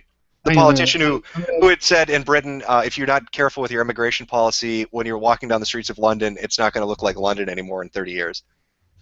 I don't think he said that, but I think he's similar. I'm just going to tweet it. Just out there, so you guys. This is a video of him berating Gordon Brown in the EU Parliament, and he is based as fuck. That if there's a guy who deserves the term based, it's this guy. He's standing up in front of literally all of Europe and just telling Gordon Brown that he was a tosser. In no uncertain terms. Here we go. Yeah, it was Enoch Powell in 1968, the River of Blood speech. Yeah. He was right as well. Well, yeah. If you look at the demographics, I mean, especially London, especially is very fucking different than what it was. He's slandered to anything. You know, his name in respectable circles, his name is Mud, because he was being honest. He wasn't towing the line. He wasn't following the narrative. And this was decades ago. This was 50 years ago or something. I want to ask you something, Sargon, because since you're over there, I know you probably follow the political movements in the EU in general. So I would assume you do. I'm not sure on that. Do you? Yeah, to a certain degree. Yeah. Okay, I just want to know, and maybe you could touch upon this too, IA, because what was going on with Sweden when their fucking president said, okay, we're going to have more immigrants and we can't afford it, but you guys need to pay for it anyways, when he came out with that statement. And then just before, what was it, elections? Did he even re-win that? I'm not sure. I don't actually recall that statement, but that sounds exactly like the sort of thing I'd expect from the president. Okay, I'll find the video. It's like a 5-minute thing, but he comes out like about what was it? Like I think like a couple of weeks before the elections in Sweden, and he was like, okay, so we ran into some problems. We have way too many immigrants, and we're planning on having more immigrants. And we can't afford it, so we're going to increase your taxes for the taxpayers because you guys need to pay for this because we're not going to stop it. That was basically like what he was saying. I'm sure that the chat will fucking find this video because it was like all over poll for quite some time, and people were just like Sweden, yes, all over the place. I love that Sweden has become the cuck capital of the fucking world, and everyone. Like that's the image that people have. I remember there was a documentary. There's a video on YouTube. I'll see if I can find it. Where it was this very tiny, fragile-looking black chick that came from I think it was Mogadishu or something, and she got a job as a reporter in Sweden, and she wrote a paper that the SJWs didn't like. And she basically left. She went back to the fucking Mogadishu, and she was like, I feel safer walking down the streets there than I do in fucking Stockholm. Yeah, well, that's actually the great sort of underground, untouchable elephant in the room in Europe is, I'm gonna preface this with I don't hate Muslims, but Muslim immigration is almost entirely responsible for the dramatic spike in rapes in Europe. Well, Sweden's number 2 on the list. If you look at the world rape statistics, Sweden's like number 2, and the other 4 are African nations. Yeah, and in Britain, we've got rape crisis centers. Wait, you telling me that India is not on the rape statistics? Nope. Sweden's way higher than any other country. Like, it's higher than India, it's higher than America, it's higher than fucking any other country in Europe. And they won't talk about it. You know they have a rape festival in India, right? I just like in one of these tribes have like a traditional old rape festival in one of their old villages, and some guy did a paper on it, and then India came out saying they wanted it removed, like from the website. Here we go from the International Business Times. Here are the top 5 countries with rape.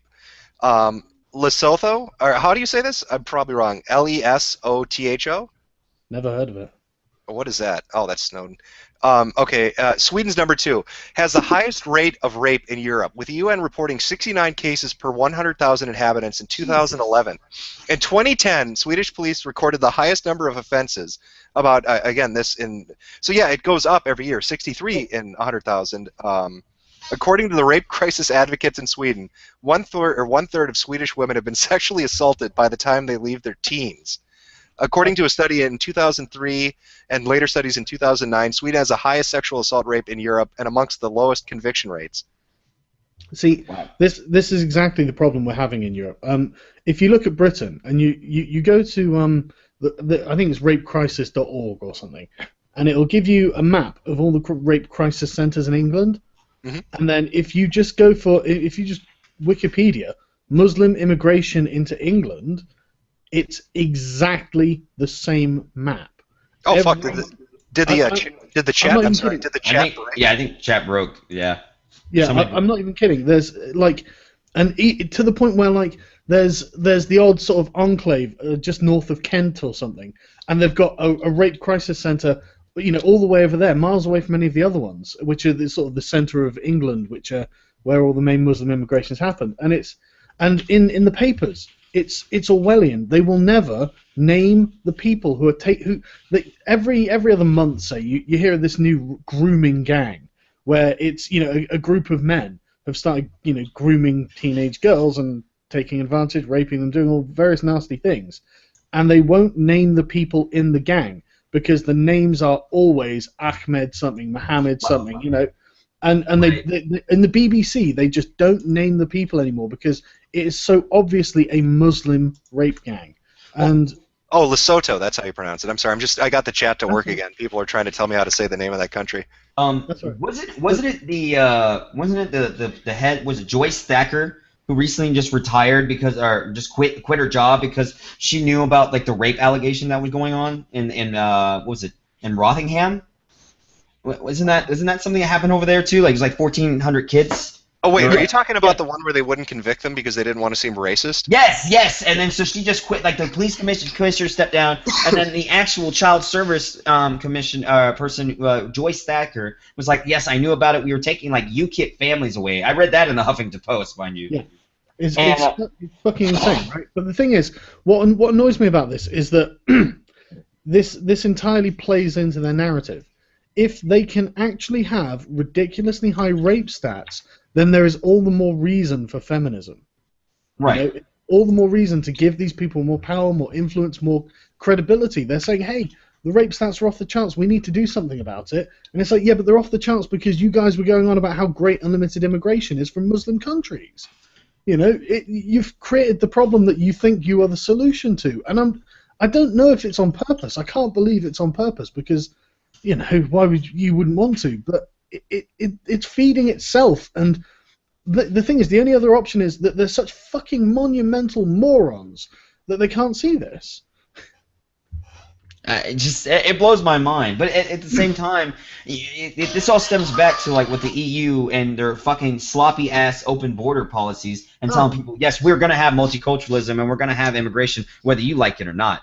And shit like that, or where Germany is stepping in to control Greece and stuff like that, and it's really an EU thing. And to be honest with you, I think there needs to be a reform. I think when you did your Euroscepticism video, I think you're absolutely right. Comparing the EU to the Pan-American Union, absolutely, it's fucking insane that how much they involve themselves into things and all the fucking back dealings that goes on between there. It is crazy, yeah. One thing that really bothers me about the EU, and I've got a personal dislike for the EU because it's just so anti-Western values. It really does my head in. But the current Prime Minister of Italy is a technocrat appointed by an EU board. He's not democratically elected. That's that what I'm was something talking about. They were arguing about. Yeah, I mean, I remember. I think it was Farage was talking about that. Yeah. Was yelling at them, saying that you're doing your own little elections. It's not even democratic. And they just did that again with Yonker, a British guy, just recently. Go look up on UKIP's YouTube channel, and it's about I think about 3 weeks old. And I was watching it because I go there and watch all this stuff all the time.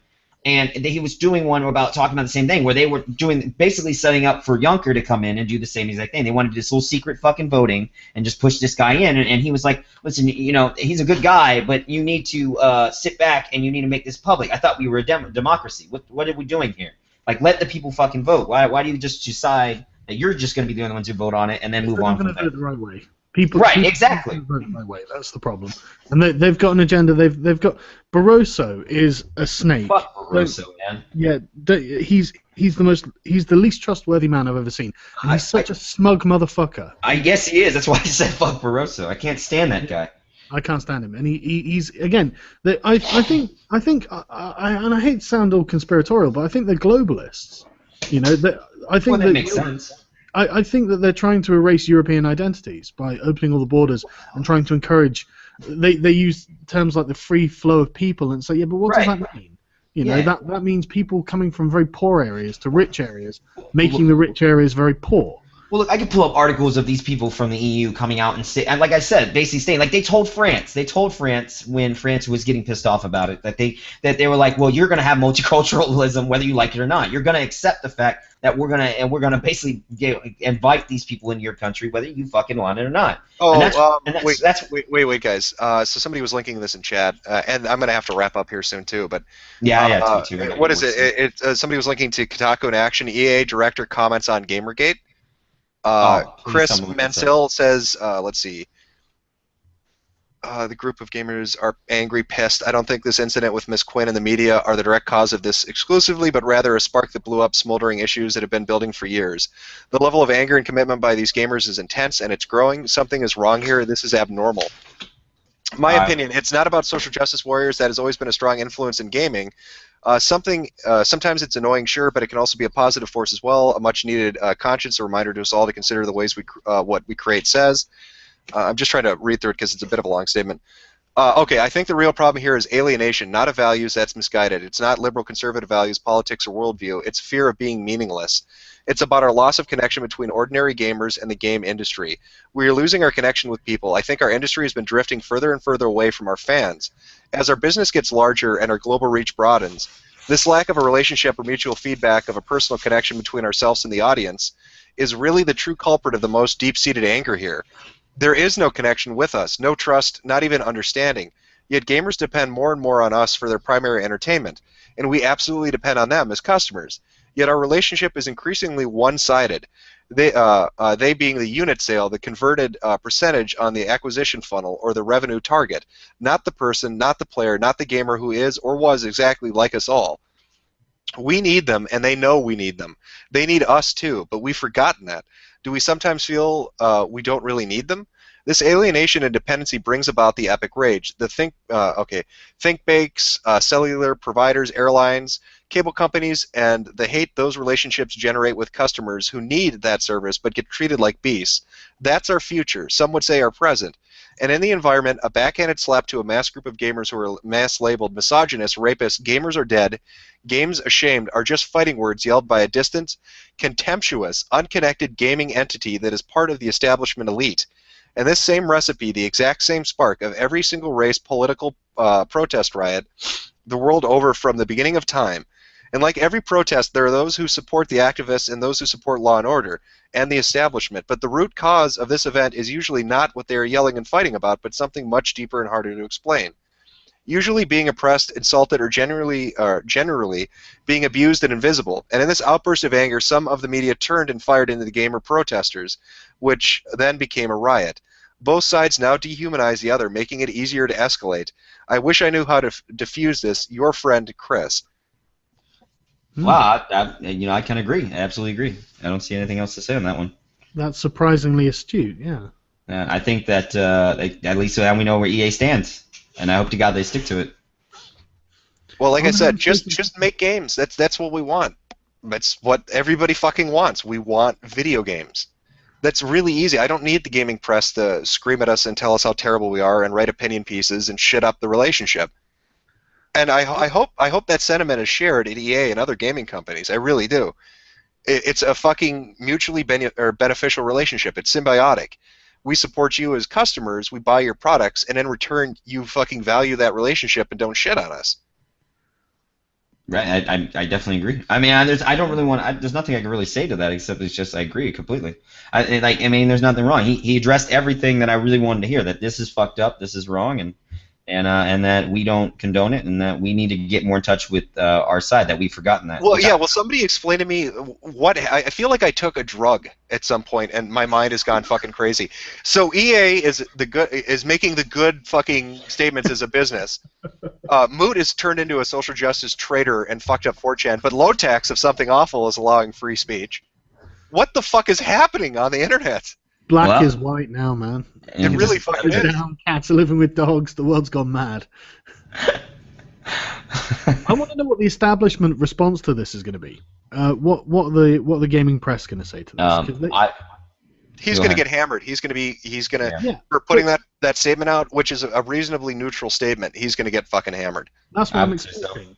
I'm assuming they're going to turn on him and just slam him in the ground. Yeah, they are. They're going to absolutely go after this guy. but the I'm thing sorry. is, Go ahead, Sargon. if that's like, I mean, is that how much does that statement represent EA as an organization? If EA is smart and they want to turn around the bad press they've gotten off of Origin and other decisions they've made, they would back his fucking statement to the hilt. Well, that's They would what I'm absolutely thinking. back it. Now, what sort of difficulty would come up for the gaming press, or not the gaming press? Geez, why am I calling them that? The social justice press, who are going to slam this guy for saying that. What kind of pressure is that going to put on them if EA becoming uncooperative with them? EA should become uncooperative with them. All these large companies should. Again, the I agree. gaming press doesn't hold any power. They're not the ones buying your games. We are. And we're not demanding anything of you. Just make fucking video games and stop letting these assholes shit up the relationship. That's really reasonable on our part. Right, and to really answer your question, Sargon, they really can't do much. I think that if EA was just to stop working with these guys, you would see less of these fucking people at E3. You would see less of these people being invited to go test out their fucking games and do writing articles on it, and they would just dwindle into fucking nothing. I mean, that's really if you're talking about that. Well, that that's aspect. what I was expecting. Oh God, yeah, and Bobby Kotick is right. What the fuck is going on? Like, Bobby Kotick was the devil 4 years ago on the internet, and now everybody's like, oh shit, he was completely right. Tim Schafer's an asshole who can't run a budget. EA is now the good guy. His websites are switching back and forth. It's really weird. It's like a fucking Twilight Zone episode is playing itself out on the internet in real time. Yeah, it really is. One thing is, if EA can make the lives of these bloggers really difficult, then surely they can't just go directly after this guy, Chris. You know, surely they can't. And so, They absolutely will. They'll say that I can think of a couple angles they'll take at it. It'll be well, he's misinformed, or they'll try the misogynist angle on him, or they'll try to stonewall him. It could be 100 different fucking approaches. And I disagree with some of the stuff he said. I do think there's SJW shit is influencing a lot of it. But as far as like a business standpoint, it's a brilliant fucking statement. It's just saying, hey, maybe not shit on the customers. You know, maybe try to have a relationship with them where it's a little more open. It's fucking brilliant business-wise. If they actually were to start stonewalling this guy and just slamming him in the ground, I'm seeing that as a really I think that'd be what would start the end to their fucking reign. I would want to say, because I don't see EA putting up with that shit. If the way they treat their dev teams, I just don't see them putting up with the fucking gaming journalists stonewalling them. I just don't see that happening at all. Yeah, well, I'd love to continue this, but I gotta cut this short. I've got about 5 minutes. I'm gonna answer a few chat questions, and then I gotta jump for the evening. Thanks for coming on, the guys. I like talking about the Digger stuff. I think that's interesting. I'll look forward to the video tomorrow, Sargon. Definitely. Thank you for having us. I'll make sure it's tweeted to everyone. All right, awesome. Thanks for having me on. Yeah, not a problem. Now I've got to see how the fuck does this work. All right, I'm gonna try this. I don't think this bans you. I think this just takes you out of the. Oh, he left. I think it takes us out of the call. I'm gonna hop out of here too. Thank you for having me, man. I'll see you tomorrow. Tomorrow at 6. I'll see you with the guy. Looking forward to the debate. It should be good. Oh God. All right, man. I'll see you. All right, take it easy. Okay. All right, chat. Well, I got like 5 minutes here. Yeah, about 5 minutes. So I'll answer a couple questions if you guys got anything, and then I'm calling it a night because I'm lazy. And the whole EA thing is blowing my fucking mind. So I don't really know what to say in relation to that statement by one of their people. Let's see. Where's the Kotick evidence? Somebody's asking. Well, no, Bobby Kotick he made one statement a while ago saying that Tim Schafer couldn't, meet his deadlines, couldn't stay in budget, and that the game he was working on at the time was a bad game.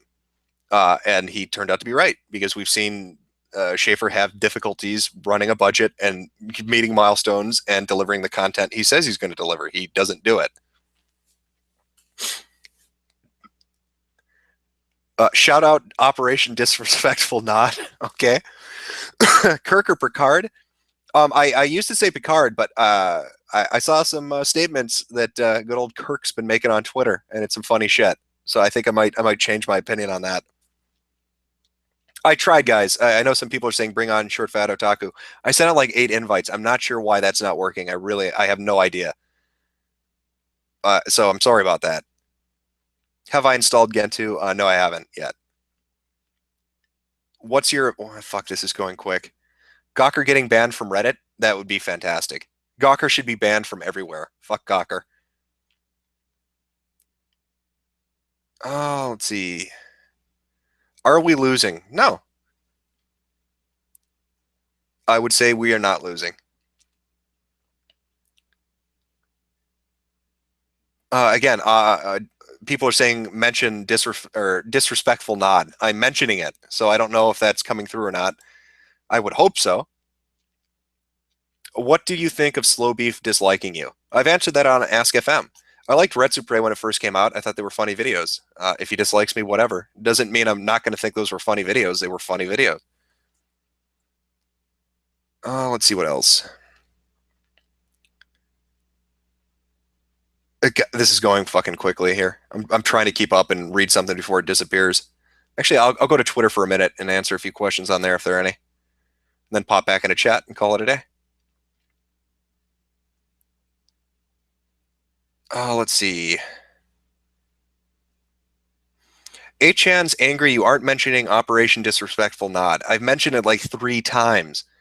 Everybody can look it up. Go to 8chan and check out Operation Disrespectful Nod or look at it on Twitter if you're interested. Okay, let's see. Talk about Gawker getting banned from subreddit. Oh, wow. Kotaku may no longer be submitted. That's fantastic. I don't know how long that'll stand. Again, because of some of the revelations regarding Reddit and then the behind-the-scenes stuff, but good for that subdomain, or subreddit, or whatever the fuck they call it. A good decision. Fuck Kotaku.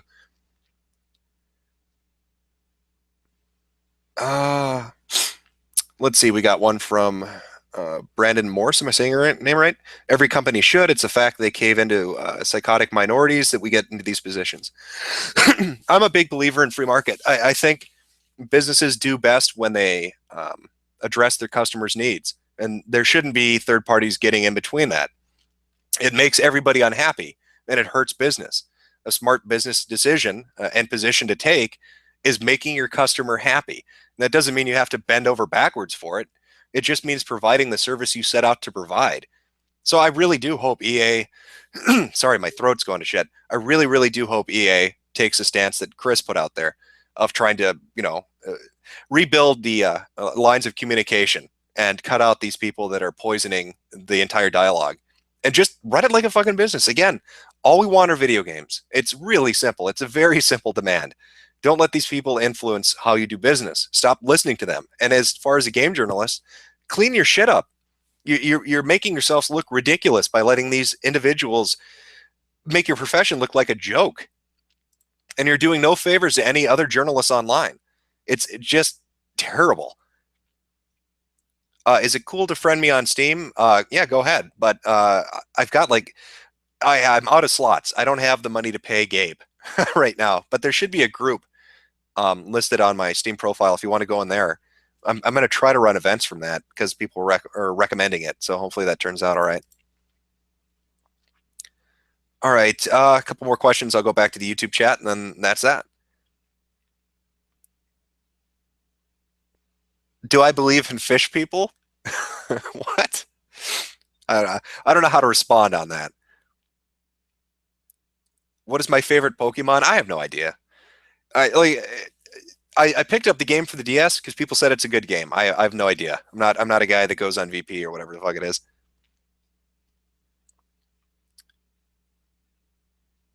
How was Moot converted to SJWism? Like I said, I don't think he bought. I don't think Moot is drinking the Kool-Aid. I just happen to think that the people that support his ventures, like the stuff you see at XOXO, the venture capitalists that go down there, I think he's trying to appeal to what he thinks they want. And I think they have relationships with people who really are SJWs. And so he's taking a stance to help maybe on a future project he's got. I don't know. I really don't know.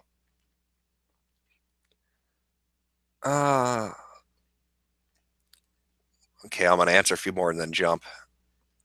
That guy with the glasses is against Gamergate. That would not fucking surprise me. I really would not be. I could picture Mr. I've never been to New York, Linkara, being very against this. That doesn't surprise me one bit. All right, last question. Let's get a good one. And right as I say that, everybody asks really shit questions. Thank you, chat. That's good. Fuck. I'm trying to pick something different or good. You know what? Let's close it on this. What is my opinion on Phil Fish? Which should already be pretty evident, but I don't like Phil Fish. I think he's a dick. As for his game Fez, it didn't really appeal to me. That's not to say it's a bad game. I don't know. I just didn't enjoy it. But he sure puts on entertaining meltdowns on the internet. I'll give him that. So I'm going to call it a night, guys. Thanks for coming out. Sorry again about not getting the video up, but there's a lot of content to cover, and so I pushed it back until Saturday. Hopefully the stream makes up for that a little bit, make amends as best I can. So take it easy, guys, and I will see you later.